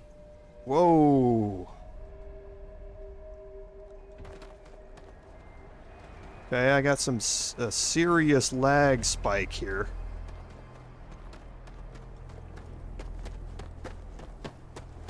When I get farther into here, I'm going to drop another save again.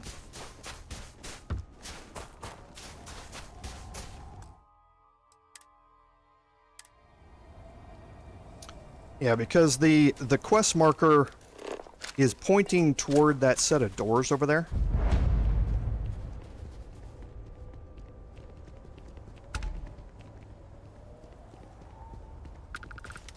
Death is only the beginning.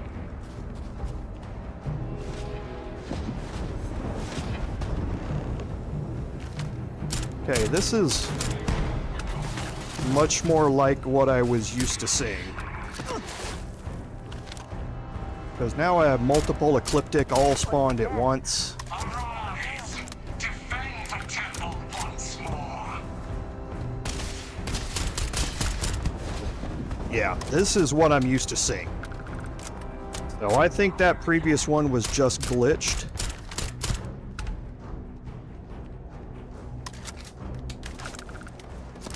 There you are.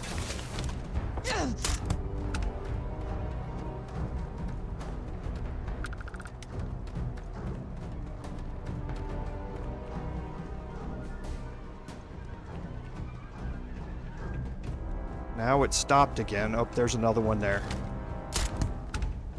Enough! Yes. Death comes for you.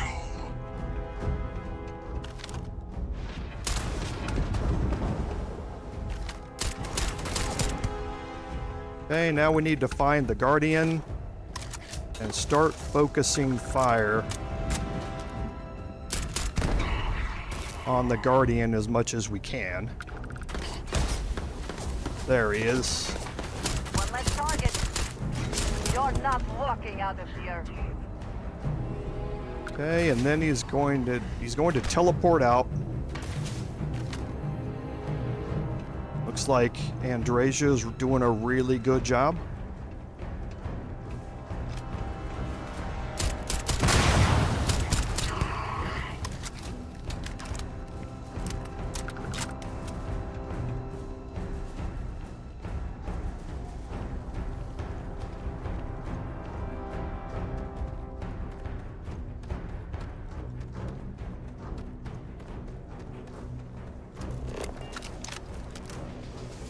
It might have glitched again.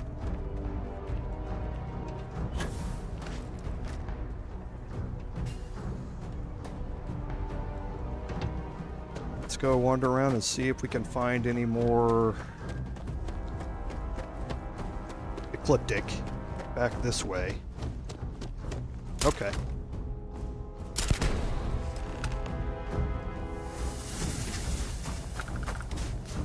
Because there's the key that you get, Madeline, after you kill the Guardian.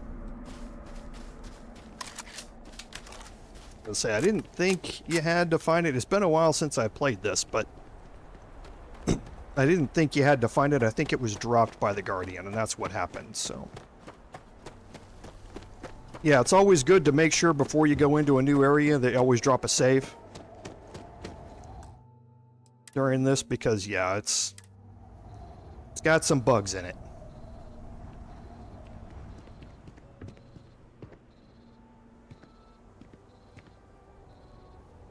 And then, actually, what was the one that we just picked up?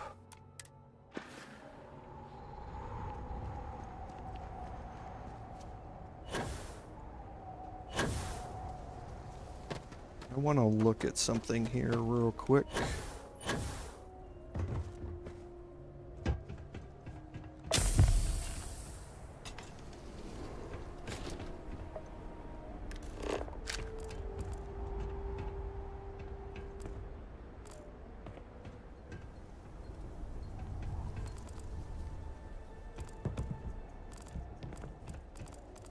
Okay, yes. This is... I wasn't entirely sure if this was here or not. So I guess if this glitches out, you might be able to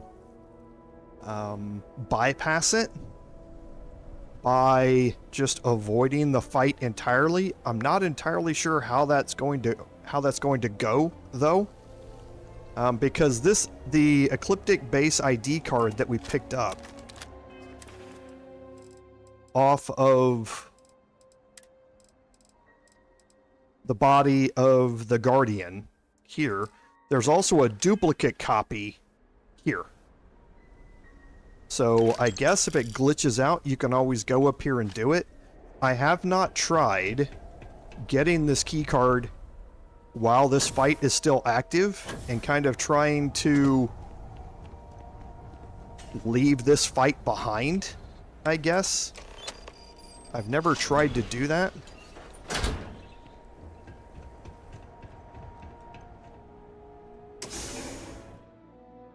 Once I get in here,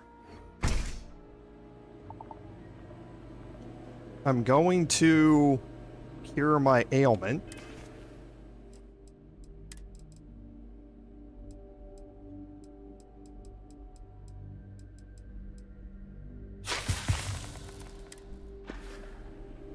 Okay.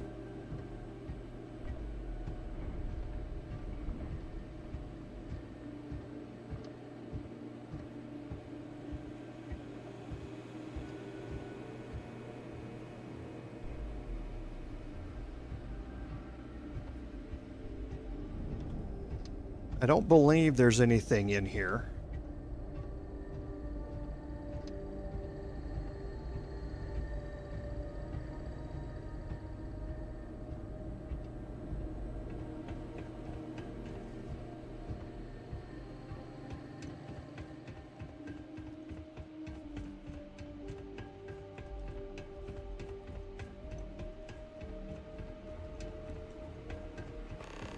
Okay, and then here you have to enter the anomaly.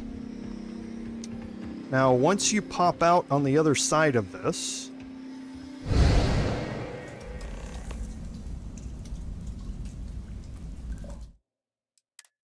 I'm going to drop another save.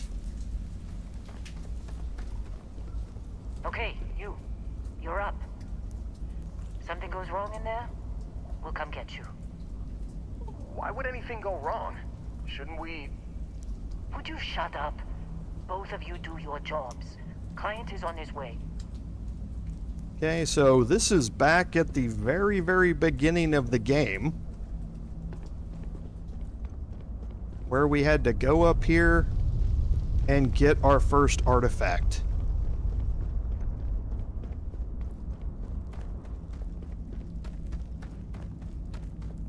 But instead, there's another anomaly here. Now this room, Andresia's back. And again, just to be safe, going to drop another one. Now, once you proceed forward here, you're going to trigger the next encounter. And there's going to be 2 Guardians here to fight. Now, I'm going to try something that I haven't done before. I'm standing up fairly well against damage from the Guardians. So I think I'm going to be okay trying this. Normally, what you can do is inside this room, you're going to have robots and turrets and the 2 Guardians trying to fight you. You can, however, if you have, depending upon your lockpicking skill, which I have the max of,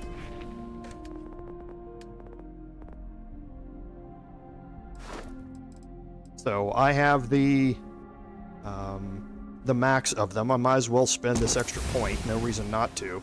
I wouldn't ever spend it except I'm on my last mission here, so... But depending upon your lockpicking skill, you can lockpick your way into the room and you can deactivate all of the turrets and the robots. Or, I believe you can turn those turrets and robots against the Guardians. So, I haven't actually tried this. I'm going to try and go do it. I know the key to this room is dropped by one of the Guardians. So if you kill one of them, that key can get dropped up by the door, and then you can go into that room without lockpicking it. However, I'd like to try and get there without killing any of them and see how much the turrets and robots help against them. Also, I'm not entirely sure if entering lockpicking suspends the world around me or not. So, I don't know if, like, say there's a Guardian standing right next to me when I go up there and I start lockpicking the door and they keep shooting me while I'm trying to lockpick it, am I going to die? Or is the whole world going to be put on hold while I'm trying to lockpick and I can spend as much time as I need trying to do the lockpick?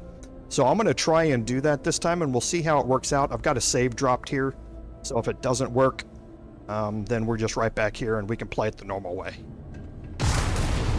Okay, we're going to get a whole bunch of things sucked in there. There's going to be a big explosion. And there are the two Guardians.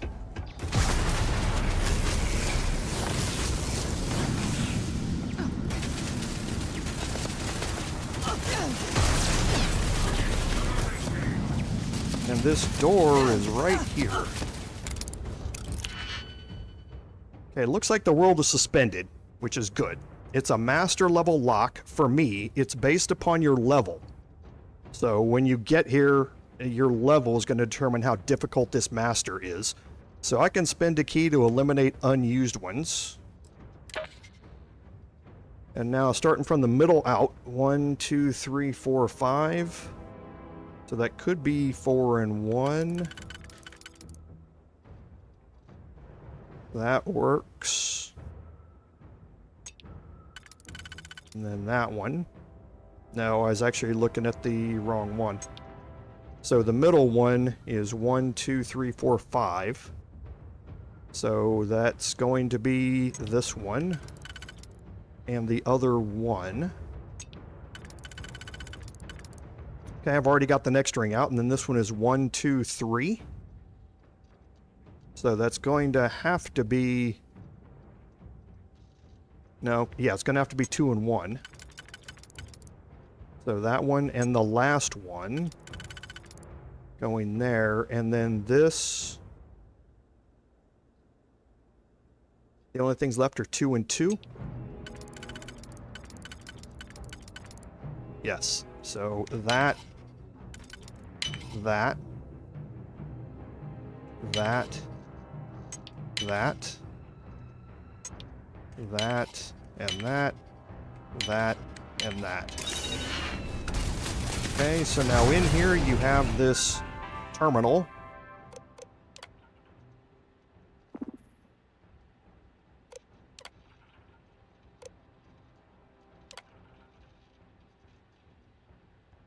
Okay, I'm getting a lot of lag in the game.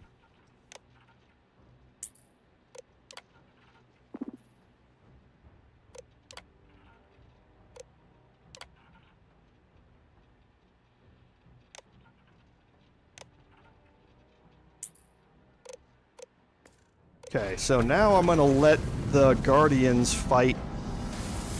Oh, so one of them's already dead.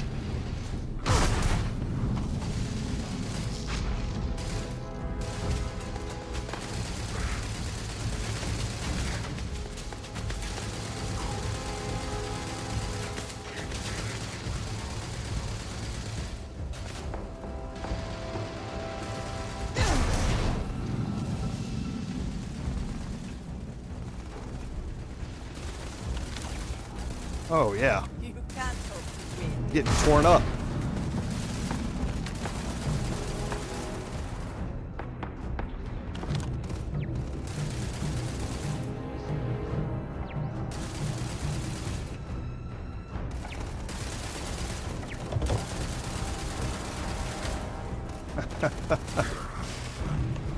Okay. Well, keep that in mind, everyone, if you would like to cheese this fight.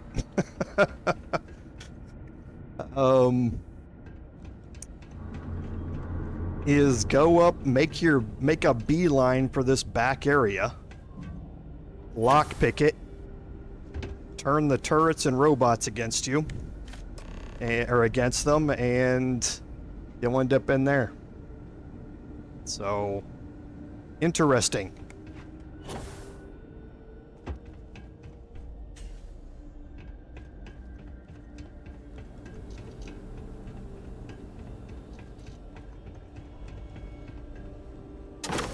The Ecliptic Base Key is going to unlock this.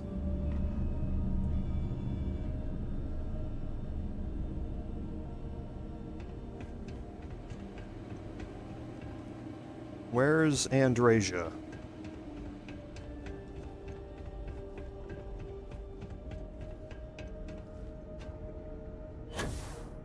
I saw her up there, I think. Oh, there she is.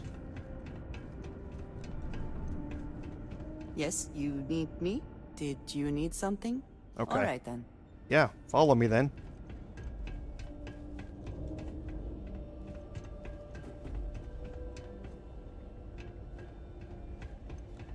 Oh, yeah, I need to go upstairs.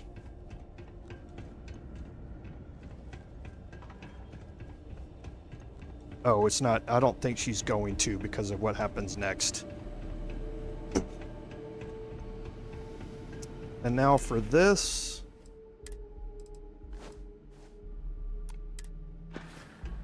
I'm not relying on stealth very much anyway for this.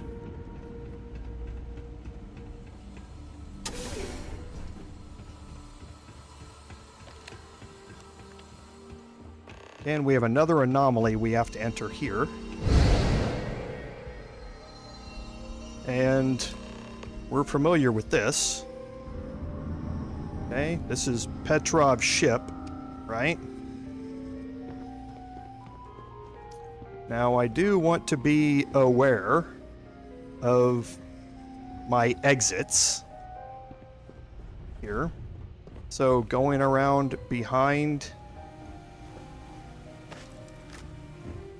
We have visitors! Vadek, you didn't tell me we have visitors. We have visitors. Welcome.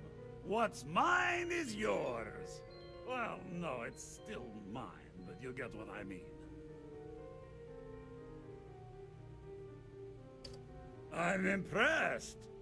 How did you... You don't deserve the final artifact. This life you've led, you're nothing but a thief, an opportunist, a liar. It's more than credits that the Unity will demand of you. You think you have a right to the infinite? You're nothing! Guards! Okay, so this is always going to end in a fight.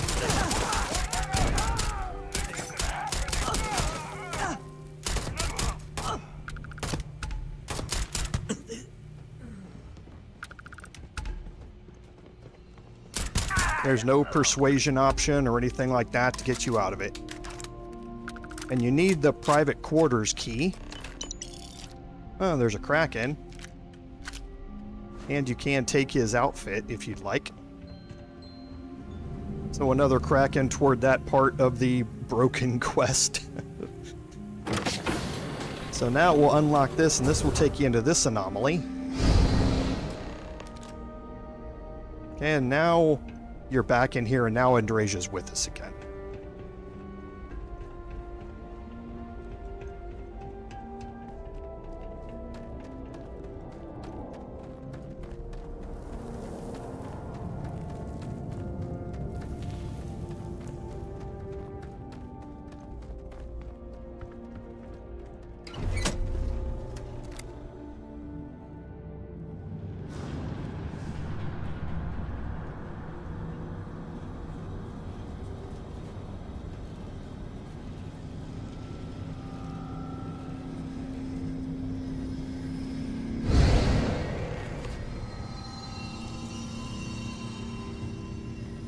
Come on, Rook. Come on. You can make it. Barely stepped on the juryman's road with us. Can't see another soul off to the void so soon. No. No. If you haven't noticed, that is my dead body. Sea for you, Rook.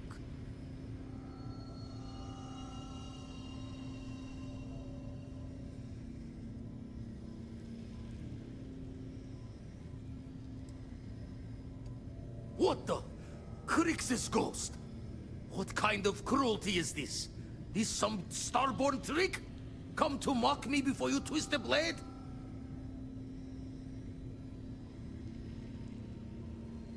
What are you then? Some lost soul? No salvation here.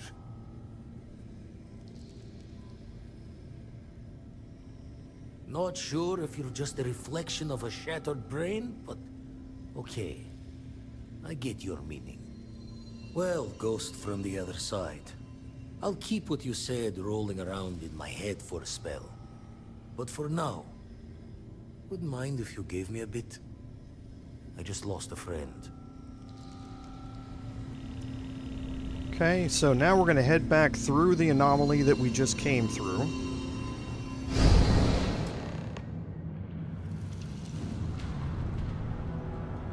And we're going to continue down into this cavern. Now in here, we're going to have another Guardian, and this is going to be very similar to Guardian Musa, who clones themselves.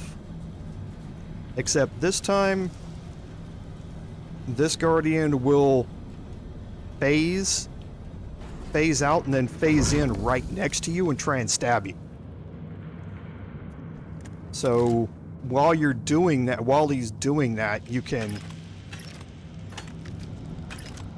take some close-in shots at him. Ooh, modified advanced microgun. That might be interesting. Berserker advanced urban eagle.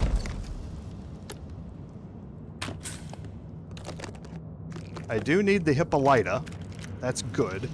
I forgot that they had put one here. Take the Hippolyta. That's why I also put on my persuasion gear. And there's just all sorts of ammo in here. So if you're short on anything, you're gonna get it back here. So there's just a calibrated version of a Marine spacesuit, not very good.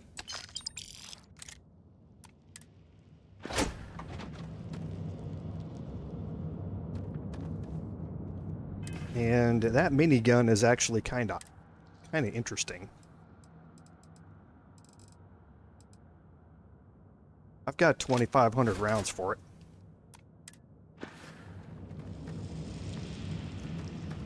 Why not try it out? I don't think I'm in any danger of dying here, really.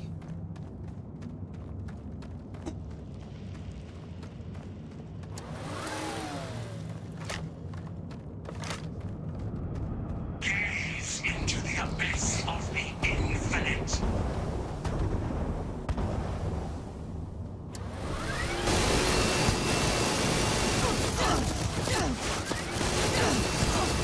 Okay, really hard to hit from range. But that's to be expected.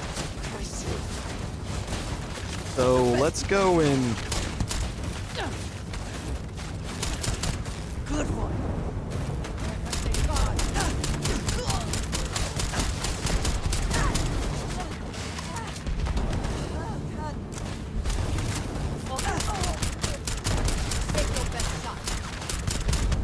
And then right when I switch over to a ranged weapon, they move in close.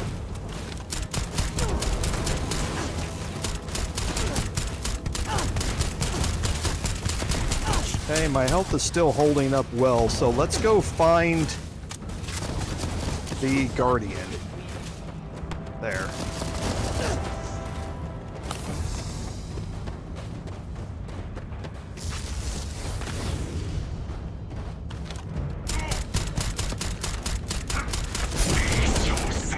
So there's that phase ability that I was talking about. And I think he's moved back here, yes.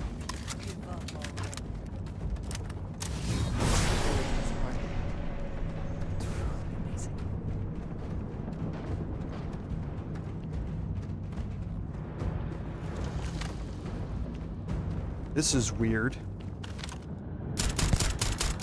Your infinity ends. Somehow I exited out of combat or something, and he just started walking away. So, yeah, this is very, very strange. I didn't encounter nearly this many glitches or anything like that in my personal playthrough, so I'm not entirely sure what's different or what's happened here. Okay. So, I'm definitely going to drop a save here before I go in. It dropped an autosave. And I'm going to take that Hippolyta as well. This is going to give me a plus 20% persuasion chance for 5 minutes.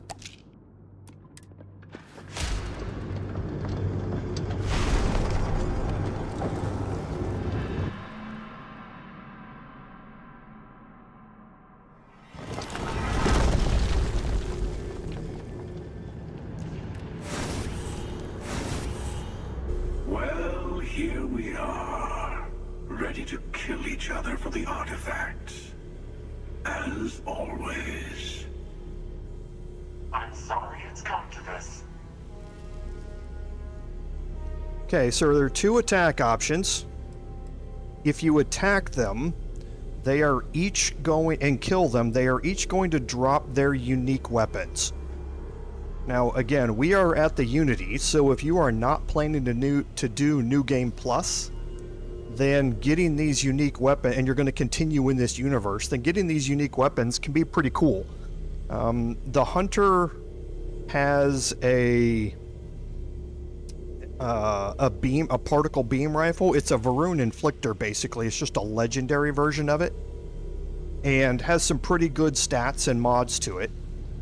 The Hunter, or that's the Emissary. I'm sorry, that's the Emissary that drops that. The Hunter uses the same weapon he's been using on us in the past, and that's a legendary Orion. Calls it a laser rifle, but it's a legendary version as well that has, again, okay stats. Both of these are fully modded when they come in, with some really decent mods on them. So if you want to collect those weapons, then you can attack them both and kill them both. I did that in my personal playthrough. I just only got the Hunter weapon because I sided with the Emissary from the start. But here I'm going to try the speech option, because I haven't done this before, and probably a lot of playthroughs that have been online might not have gone through this either. More talking? I'm a little disappointed. No. Wait. I want to hear this. Fine. And if I fail it, then I always have the option to fight. Okay, so I've got 3 turns, and this is why I've been saving up my auto persuade, because that's a plus 6 points automatically if I selected it here, and that would leave me only 2 points left to get in 2 turns.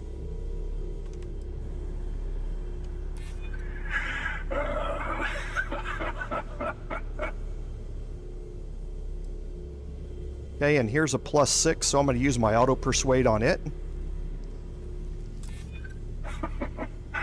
Live and let live. Is that right? Well, I don't know about either of you, but it's been a while since I felt this old. Perhaps it's time to put this all to an end. At least this once. Here, take the artifacts before I come to my senses.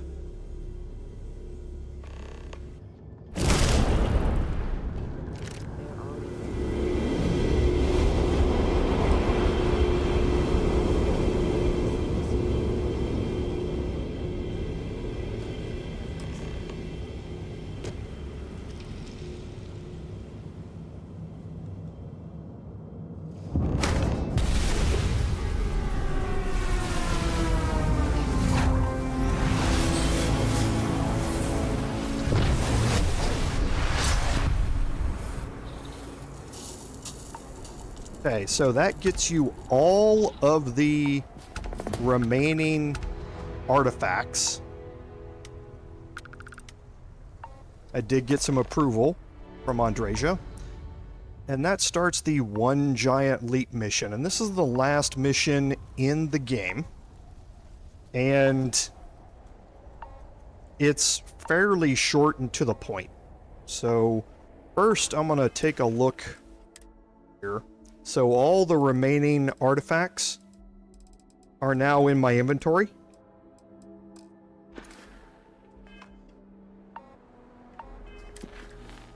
So I could go around and find all of the associated temples because I have all of these artifacts now. So I could go and finish out all of my powers and all that sort of stuff.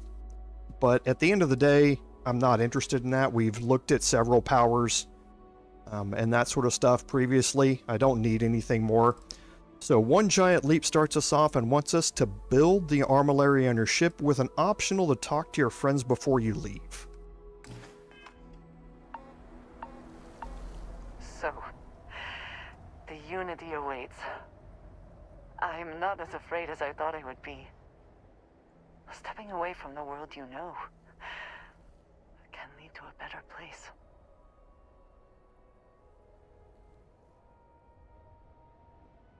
I do not know if I would say the same. More that I accept it. I'm ready. Do you think we will see each other after the Unity? Will we even recognize each other if we do? I do too. But the Emissary makes me doubtful. They are both the person we lost and someone else entirely. If we do not see each other again, then this is goodbye. I am proud that I was present for this journey. I have things I wish to discuss with you. Okay, so let's head back to our ship here real quick. Ooh, always a satisfying moment. I'm gonna get up. To your ship. Can we speak for a moment? My guess is that everybody, well, maybe they're... Can I have a pet? Why does this want me to look at my... Oh, that's the Armillary. My fault. Yeah, to build the Armillary on your ship, there's going to be an Armillary control panel. Aw, come on, please. I need somebody to talk Coming up to on the end of a long about ride by here. myself? We got all the artifacts. You ready for what comes next? Might not see each other on the other side. I know. Just bracing for it. Hey, listen, you're probably wondering about Cora. I played it over in my head 1,000 times, and I've made up my mind. She's coming with. I know what everyone's gonna say, but even if I told her no, she'd find some way on board that ship. And if we stayed behind, we'd both regret it. I'm sure plenty of the others won't like it, and I'll be worried like no tomorrow if we don't end up in the same place. But I gotta keep telling myself that Cora's ready for this. And hey, same goes for you. If we don't see each other on the other side, it's been, all worth it. We did it! We have all the artifacts! I can't wait to get to the Unity! I've been reading all about parallel universe theory, and I'm so ready to meet another version of me. You think it's okay if I call them Cora too? I'll have to check all my charts and double-check all the locking mechanisms and see what kind of differences there are in the next universe. You know, in case we get into the kind of trouble we always do. Look, Dad said that there's a chance we might all get separated after we go to the Unity. You don't think that's going to happen, do you? That's what Dad said. I feel kind of bad, you know? That I want to go anyway. I'm sure gonna miss the lodge. But I can't wait to see what happens next.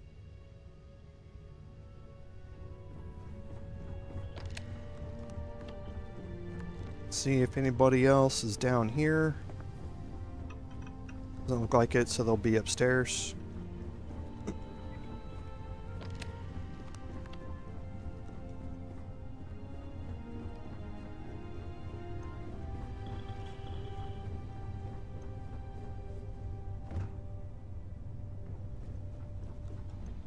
So we've already talked to Andrasia, and I believe, is that everybody? That is everybody, actually. So let's head back to the lodge.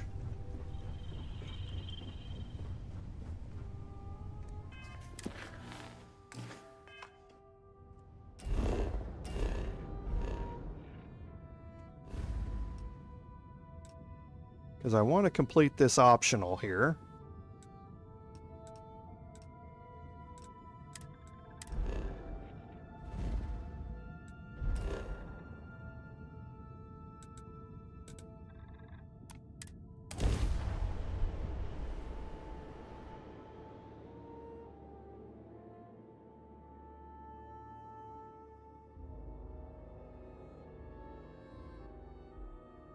Do you have it? If you have the time, I wish to speak to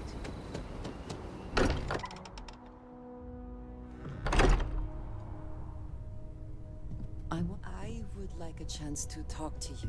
If you are... It appears Constellation's current mission is at its end. It is customary to offer congratulatory statements. Thank you. If I were sentient, I am sure I would be feeling a great sense of pride and increased social connectivity to you. I hope the process of becoming Starborn is done without causing any physical trauma. But given the unknown physiological requirements of crossing universes, that seems unlikely. I am told that is the best way to deliver potentially upsetting news. If we do not see each other again, goodbye, Captain. From a statistical standpoint, you have been an unusually effective member of this team.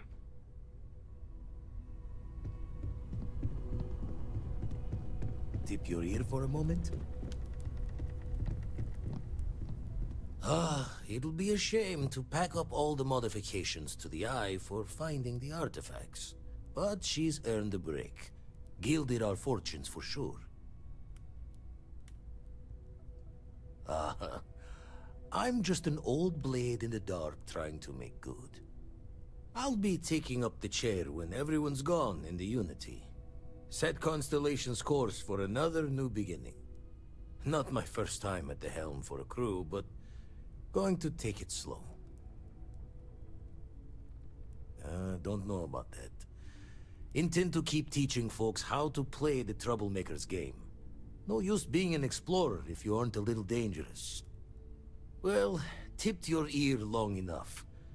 I'll be smiling as you walk through Eternity's Gate. Give the next universe something to talk about, yeah?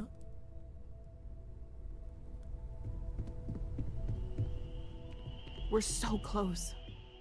So I know we aren't keeping all the artifacts here anymore, but I think I can get some good readings from your ship. You have no idea how excited I am to analyze the data after you jump to the Unity. I'm gonna make some coffee. Pull an all-nighter. What? No. I do not do field work. Especially not the restructuring yourself at the molecular level kind. Or whatever the Unity actually does to make you Starborn. Anyway, Vladimir and I have been talking, and we're both staying here. Someone has to keep Constellation going with so many people leaving. It'll be pretty quiet at first, but that's what Constellation has been doing forever, right? An old generation moves on, a new one moves in. Okay, I promised myself I wouldn't cry, and I'm sticking to that. So, goodbye. I'll miss you all.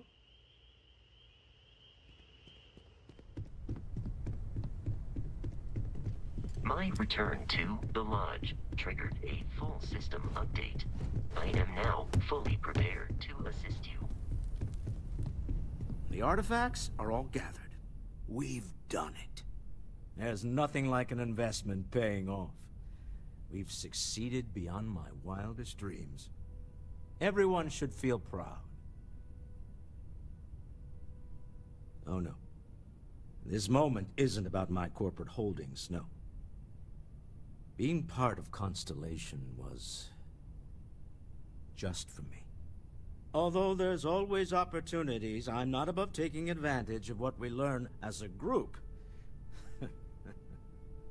Alas, while I would like to take the final jump with everyone, I'm afraid the saying, "you can't take it all with you," has caught up to me. There might not be a Stroud Eklund in the next universe, and certainly not mine. And I would be a poor choice of company if I was, well, poor. Thank you for that. But I'd be lying to myself if I didn't admit it was a part of me. And I have no desire to find out who I am without it. Goodbye, my friend. If I could borrow a bit from Sebastian Banks, bring light into the darkness of the unknown. Okay, and one more here. Do you have a second, friend? I've thought about it, and as much as I would love to see the Unity the way Keeper Aquilus has experienced it, I'm not coming with you. I know I should be excited, but I can't stop thinking about the fact that the Keeper knew about the Unity but chose to keep it hidden.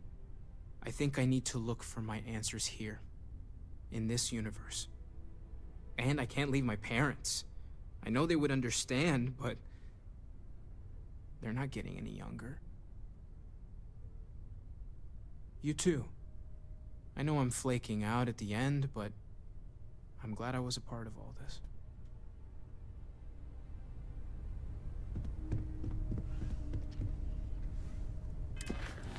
Okay, so who have I not talked to?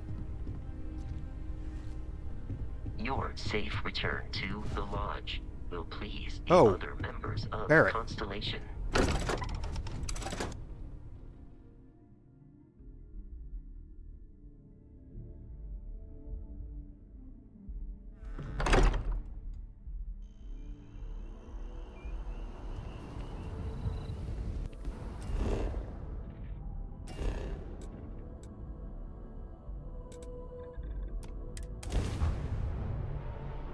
Don't know how I missed Barrett on the ship.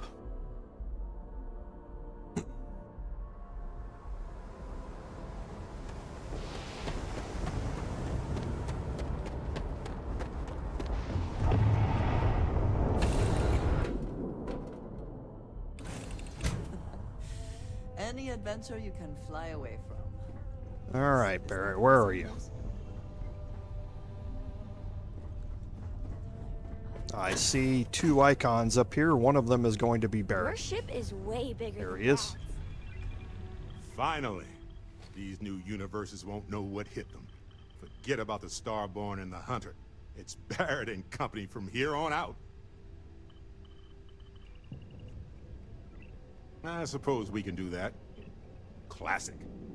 Look, if this is a "are we doing this or not" talk, then stop right there. We're doing this. The multiverse waits for no one. Yeah, that's why I said it first. See you on the other side. Hey, good to see you. Okay, so that completes all the optionals. And these talks just open up personal quest lines and that sort of stuff. We didn't explore a whole lot Catch up. in the personal quest lines. We didn't go down a romance option and that sort of stuff in this personal quest line.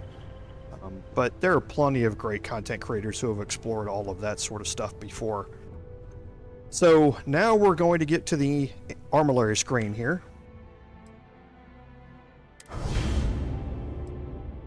Okay. So once I power up my grav drive, I'll jump to the Unity. Remove the Armillary from your ship if you need to grav drive to anywhere else. So once you've got them all in there, it's you've got one jump destination and that's it.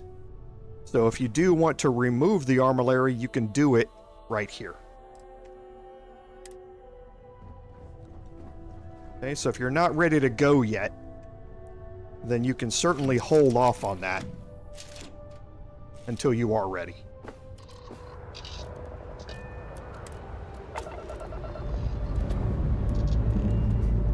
We're clear.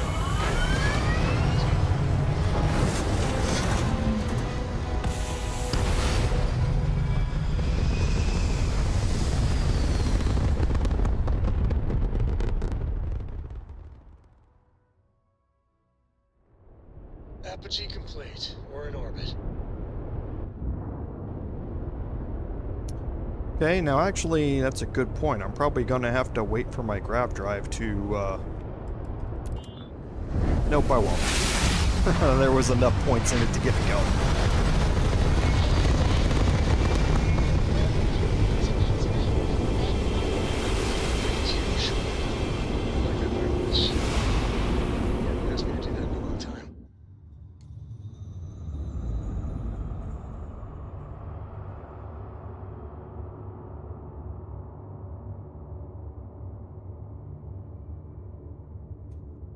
Okay, so here we are at the Unity.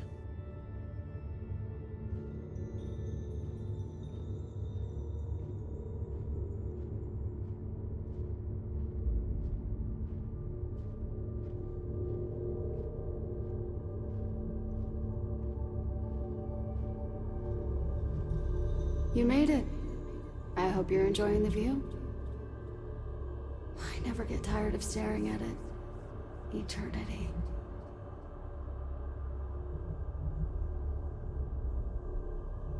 A thought occurs. Can anyone ever truly experience reality outside oneself? All of time and space filters through a singular perspective. I am as much you as you are part of everything. All points connect to here. When a star is born or dies, its existence beats through the heart of this place, the Unity. I have seen all you are, have been, and could be. Do you feel like you've lived a good life? Is there anything you regret?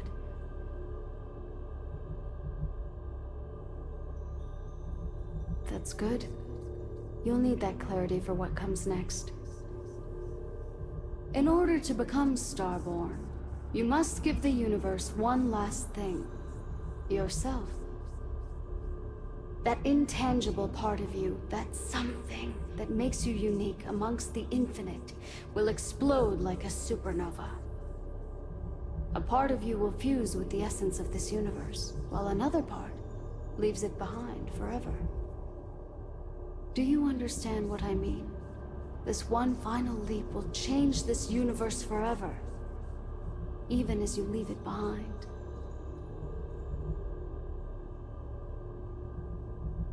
Much like the death of a star creating new kinds of matter, so will part of your being become fused with the Unity itself. That part is what becomes Starborn and crosses into the multiverse. Through your eyes, it will be as if waking up from a dream. Walk into the Gate of Light, and you will become Starborn. Everything will vanish, and you will awaken somewhere else. But that isn't your only potential destiny. You could turn around, walk away from the Unity until the stars fade away, and you will wake up on your ship, in your universe. You could live out the life you have. I've enjoyed speaking to you once again. All of you. Every version that is here in the Unity right now. Go out into the stars. Okay, so here... As you consider stepping towards infinity, I offer you a glimpse into what will happen to the universe you may be leaving. as the essence of who you are is spread throughout space and time. So, as the universe, or as the Unity populates here, these are the results of decisions that you have made at various important plot points throughout the game. It has been good to see you.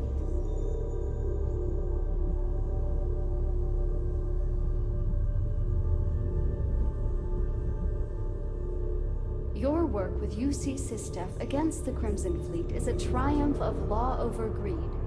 The UC establishes greater security throughout the settled systems. Travelers throughout the stars will be safer. If you side with the Crimson Fleet, this will be dramatically different. And it will tell you what the impact of doing that will be on the current universe that we're in.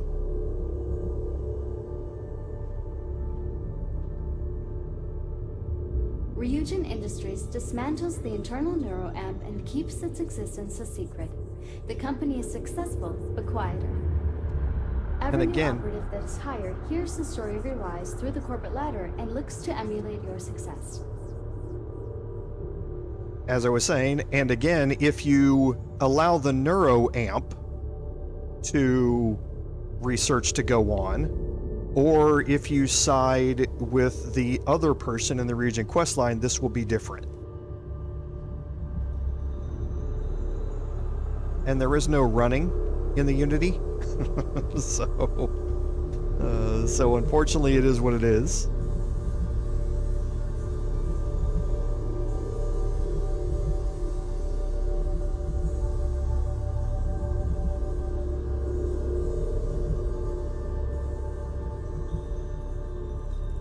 The use of an engineered microbe on the Terramorphs leads to a near extinction of the species. Fear of aliens declines throughout the settled systems. Belief in the UC as the most well-protected area of space grows. So again, if you side with Vevictus, or if you choose a different way, if you choose the organism or the animals instead of the microorganism, this will be different in the UC or Vanguard questline. The Constellation membership who stays behind will, in time, publish their data about the discovery of the artifacts, the Starborn, and the Unity. Space exploration across the settled systems is given new life as people search for hope out there in the stars. Now remember, we are taking all the artifacts. We have used it to build the Armillary, and we are here. So this universe is not going to be able to follow us by collecting more artifacts and that sort of stuff. So the universe is just going to continue on with new hope for about what the Unity proclaims, but there's not going to be any way for anyone else to get there. Ron Hope's downfall proves once again that the Free Star Rangers put justice above petty power plays and politics. A sense of commitment to the common good grows throughout the Free Star Collective. Acts of heroism and noble sacrifice increase. Okay, so again, if you side with Ron Hope, this will be dramatically different.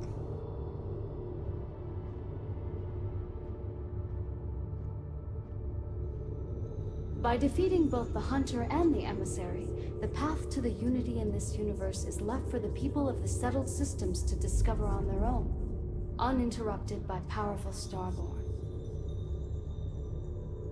Okay, so the people of this universe get to choose how they're going to go about things, and not the Hunter or the Emissary explaining it.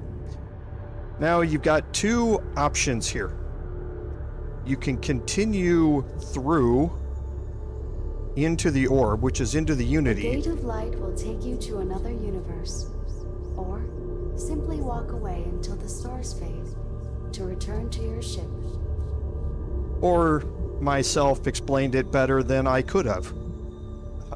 You walk toward the orb to go into the Unity and start New Game Plus, or you just walk away. And eventually the stars will fade out and you'll end up back on your ship. Now, one thing that you Once can you're do... reborn, there is no going back. Whoops. Okay. Drop a save before you go in, if you're going to go New Game Plus.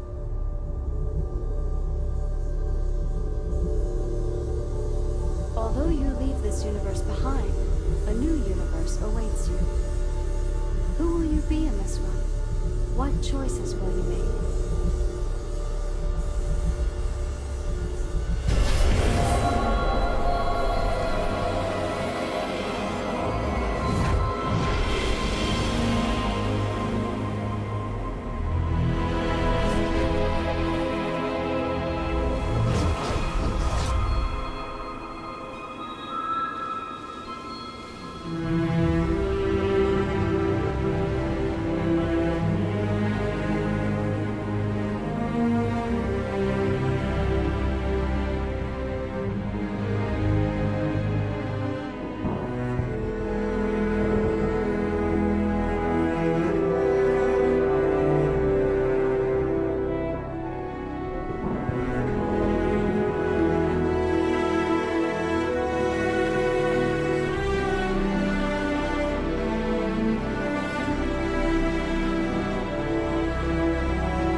Okay, now, again, all of the credits are going to play here.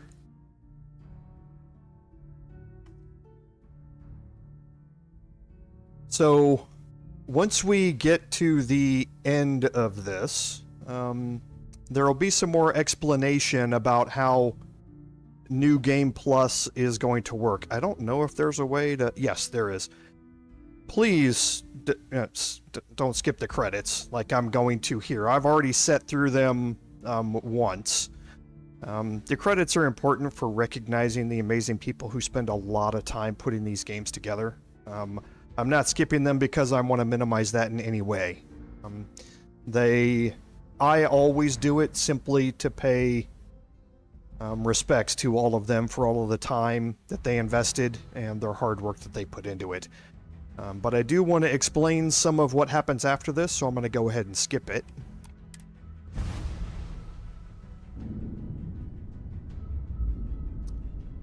Okay, and a few things have happened here. Okay.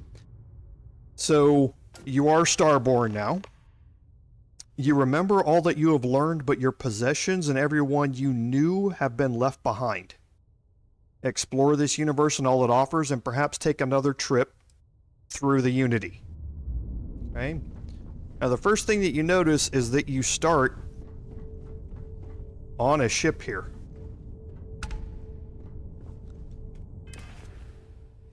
Okay, the second thing you're going to notice is that you start with a new spacesuit, and everything else that you had is gone. Okay.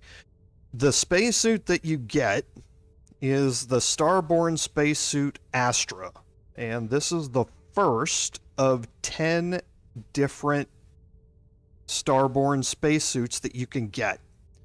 So to fully complete the game, you actually need, I believe it's 13 playthroughs, because you don't get all of the artifacts every playthrough. So you need 3 additional playthroughs to get all of the artifacts to max all of your powers to level 10 in each power. But you get a new spacesuit every time you go through the Unity for the first 10 times. And the effects that you get each time you go through are randomized. So if you don't like what these are, and these are kind of meh, bolstering is great, but analyzer and sensor chip, meh. But this spacesuit is 1 of 10. And now to get to the levels that we were at previously, this starts at really good levels. I was in the 220s at the most, and the low or high 190s after I had modified the top tier armors in the game. To get there with the base level suit, I think you have to do New Game Plus 6 times. So after that, your armor is going to be the best armor that you can possibly get in the game. At level 10, your appearance looks exactly like what the Hunter looks like, which I believe is the Starborn spacesuit Venator. And that's the highest one. That's level 10. Okay, but if you don't like what mods you get, just reload your save and do it again, and you'll be right back here. Okay, the next thing is that you are given the Starborn Guardian.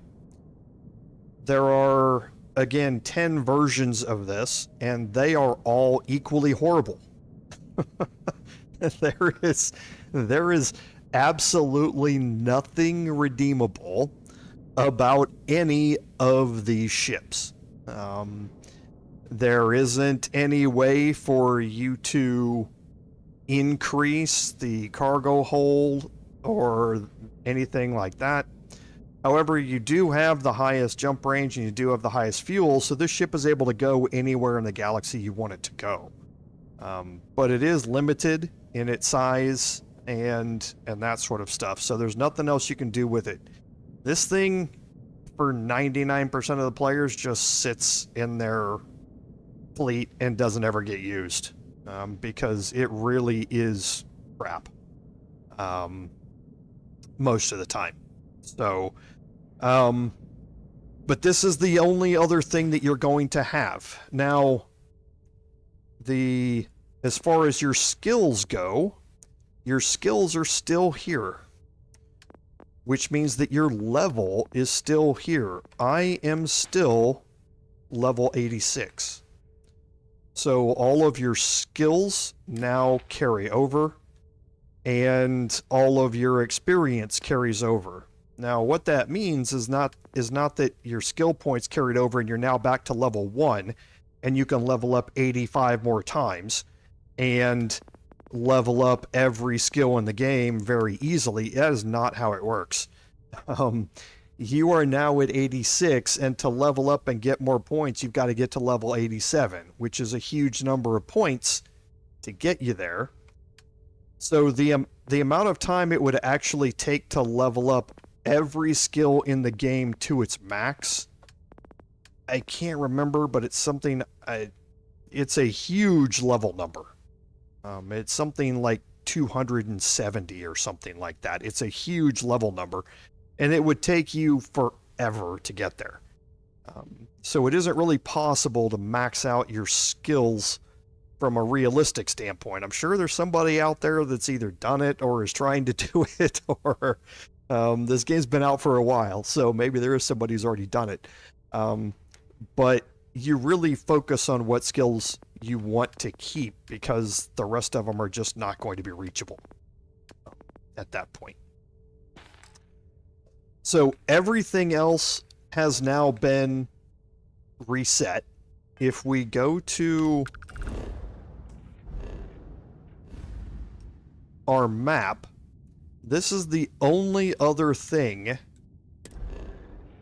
that is kind of different.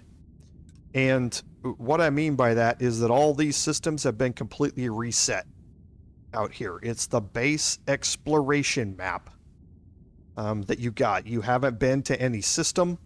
You haven't been to any planets. You haven't been anywhere to do anything. Okay? So we're going to go to the lodge, and actually I didn't need to go to Vectera. Attention, unidentified vessel. You have no faction markings or a registered manufacturer. Please maintain course while we scan you. The dialogue options are going to be different and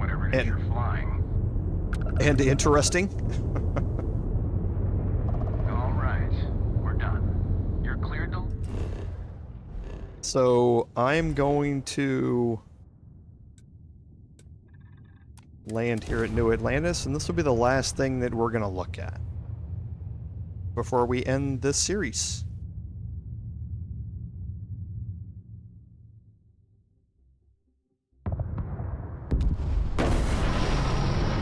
I mean, the ship looks cool, I'll give it that. But that is the only redeeming quality that it has. The rest of it's horrible.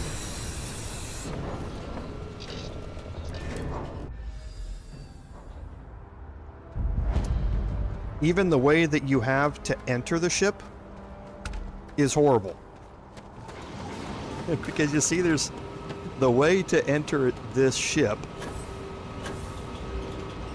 is to run up the wing and click on the door. I mean, again, it's horrible.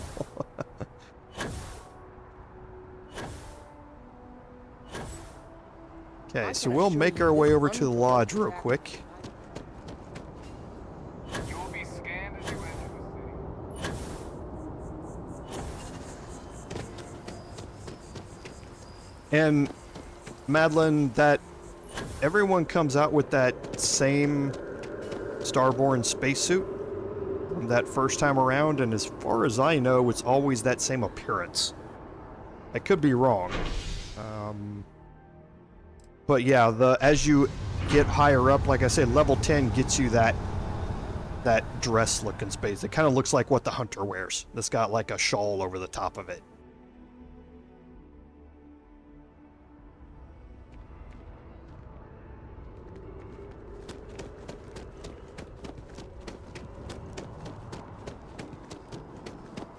So we'll make our way over to the lodge real quick.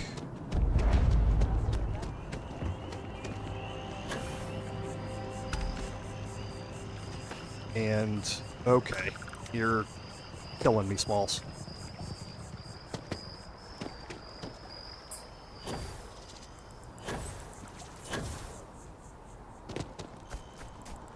And sorry, if you don't know, that's a reference to a movie called The Sandlot. If you haven't ever heard of that saying before. You can Google it later. So, here again, our mission that we have available is one small step. We don't have to go from the Vectera mining missions or anything like that at the start. We're going to enter into the lodge here.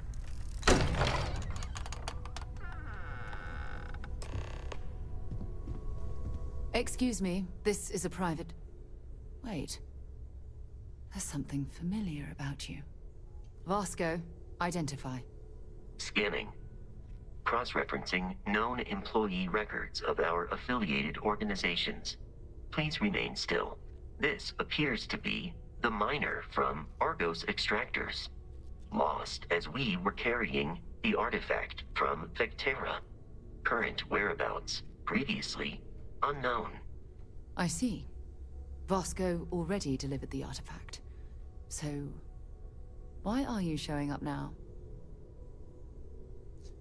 This is the last option here that you get as part of New Game Plus.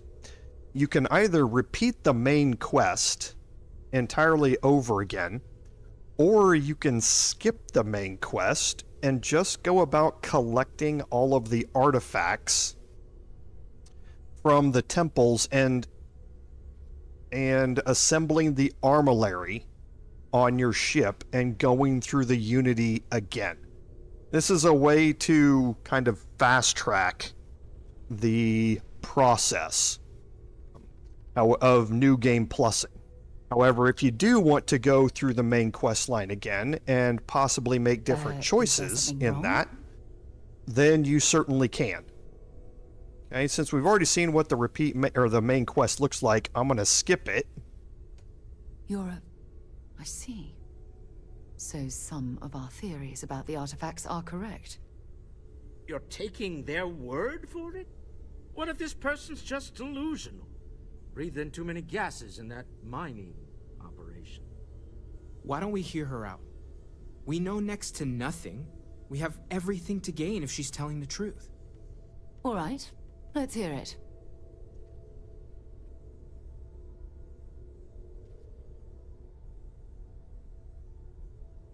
So, that's what we're looking for. The pieces to an armillary. A path to the center of a multiverse. This is either the truth, or the most elaborate practical joke I've ever witnessed. I think we're past the point of doubting, Walter. In any event, we'll be able to see for ourselves. We know where most of the artifacts are now, and presumably how we get them.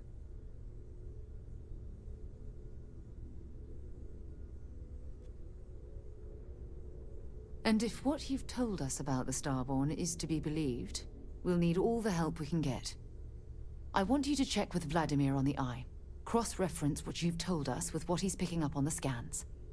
You track down the artifacts the Eye finds, while we gather the others.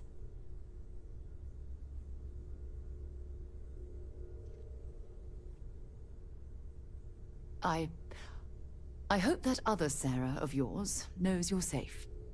Now let's get those artifacts. Okay. So While here it is customary to say, "Welcome home," that is not dimensionally accurate in this case. Even the trace physiological and neurological readings I'm able to pick up from you are unprecedented.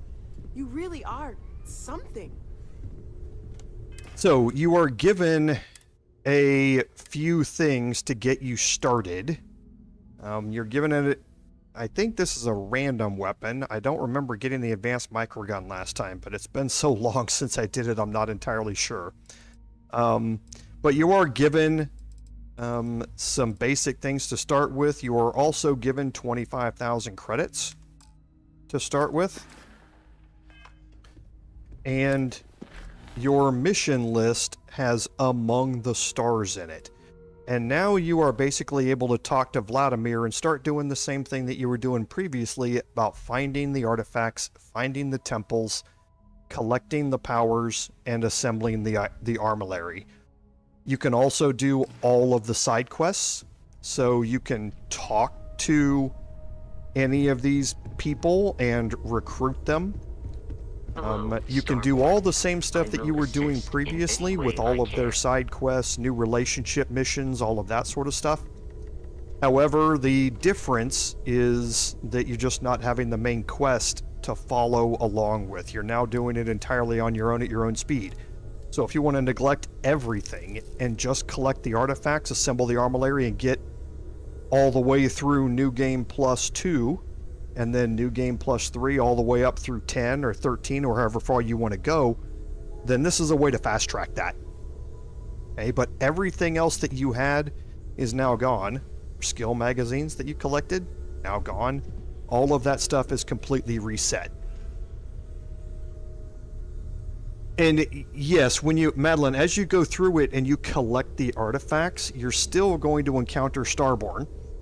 And now the other big thing is that you are going to encounter Starborn everywhere you go. You are going to keep finding them because now the Starborn are not a hidden thing anymore. It took a while for the Starborn to start showing up on ships, on planets, and as adversaries until you got a certain way through the main quest line. Well, now they're going to start popping up everywhere. Now, if you mean, are we going to have to fight the Emissary and the Hunter again? The answer to that is also yes. Once you collect the artifacts, you are still going to have the same fight that you had previously against that final mission that we had, final steps, I believe. that mission is still going to play out, and you will still have the opportunity to either fight against the hunter and or the emissary, or convince them to give you the remaining artifacts so that you can then create the Armillary again. But that's the only time that you're going to find them, because you aren't going to encounter them as part of the main quest line anymore, because you're not doing it if you're doing it this way. However, if you have chosen to repeat the main quest line, then everything is going to be the exact same as your previous playthrough. Okay? So that kind of explains the differences. And please, if you have any more questions about it while I'm finishing this up, let me know in chat, and I'm happy to answer them. So as far as the rest of things go, like I said, everything is now available for you to do from a side quest perspective that you had previously. I hope you're as committed to the mission as you were in your last universe. So, we have a Starborn in Constellation, and you knew all of us from your prior universe. Even our secrets, perhaps. It's a bit unsettling, honestly. Do you have any idea how insane that sounds? There is no first time for me. You mean your first time. With another Sarah. But you're not even... I mean, are you still human? How do I even know where to begin?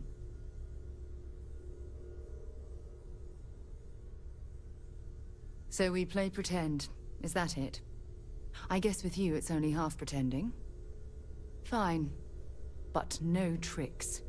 I don't want you racing to the end of something you know I'm going to say. Equal footing, all right?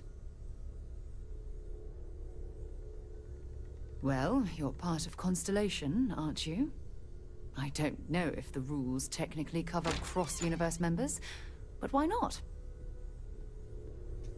Okay, and just like previously, once you talk to them, all of the same people become available to be companions. Do I have to lose Sam early like I did here? I assume you mean as part of the mission where you have to choose whether to stay and defend the lodge or go to the Eye. If you are not playing the main quest line, then no, you do not have to do any of that, because that was part of the main quest line, and that whole set of missions is no longer going to be available to you in the game. What you're going to have now is the ability to go around and talk to all of the companions here in the game and recruit them to be on your ship as full companions, just like you had previously. You just don't have to go through the process of actually getting them on their missions and that sort of stuff, because that was all part of the main quest line. So you can go through and recruit all of them just like normal and that sort of stuff. But yes, any of those main quest line things are not going to be part of it anymore. Okay.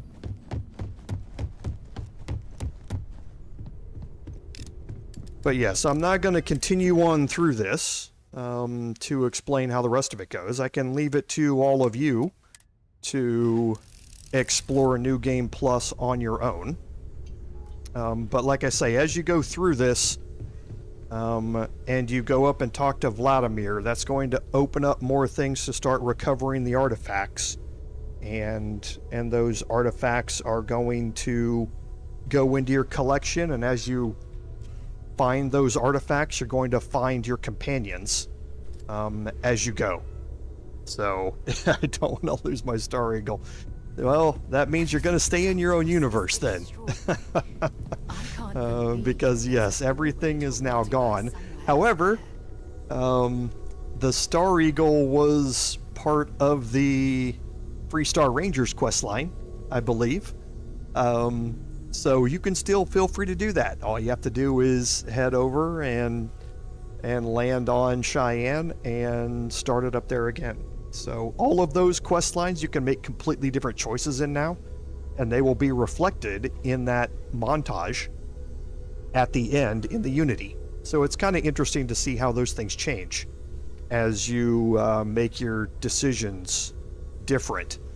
The other thing that was not shown there is the consequences of letting Genghis Khan go.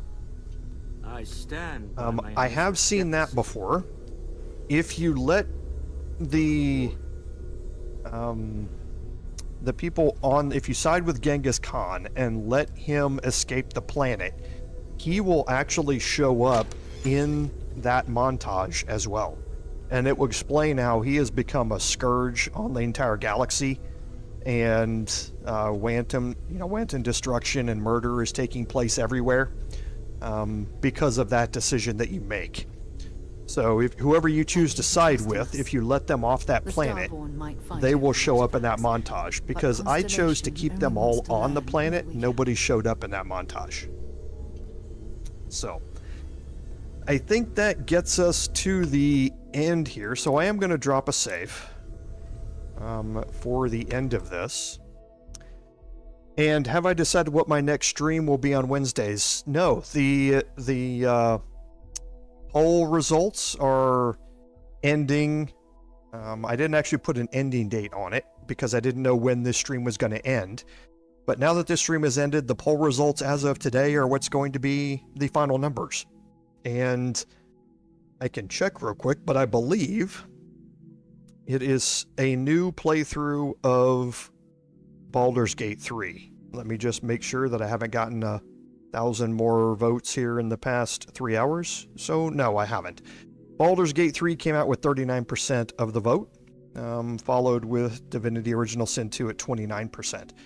So people are very interested in the Baldur's Gate 3 playthroughs, and I'm happy about that.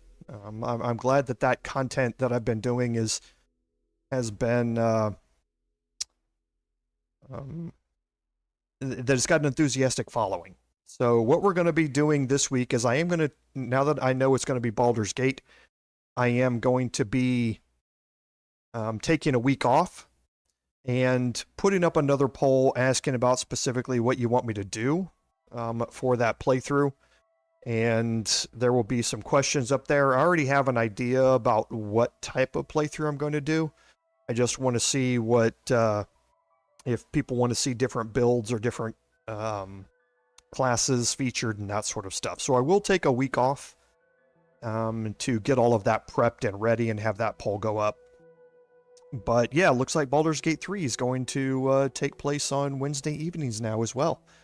So once, here in a couple of days, once Dragon's Dogma 2 releases, we will see. That's another reason I'm giving myself a week here, because maybe I will decide in the interest of the channel that Dragon's Dogma 2 needs to be replayed, needs to be that stream on Wednesday. So I will kind of wait and see. I'm obviously going to take the suggestion of the community here. I really enjoy all of you, and I really like the input that all of you have given me. But I am giving myself a couple of days here and then a next week to play Dragon's Dogma 2 and see how that goes as well. So maybe we'll see that on Wednesday, but it's between those two. So I just want to say thank you to everyone who has spent time with me here on the Starfield playthrough. It's the first time that I am finishing a full game playthrough here. I had finished previous Baldur's Gate 3 early access playthroughs. But that was different than this. So I do want to say thank you to all of you who have been here and watched all of these videos and added your comments in the comment section, and who have commented during the live streams. I can't thank you enough for that support. And I do certainly appreciate it, and I want to say thank you to all of you. Because as always, without your support, none of this would be possible. And this is Commander Jorval for the Starfield playthrough saying one last time, fare thee well.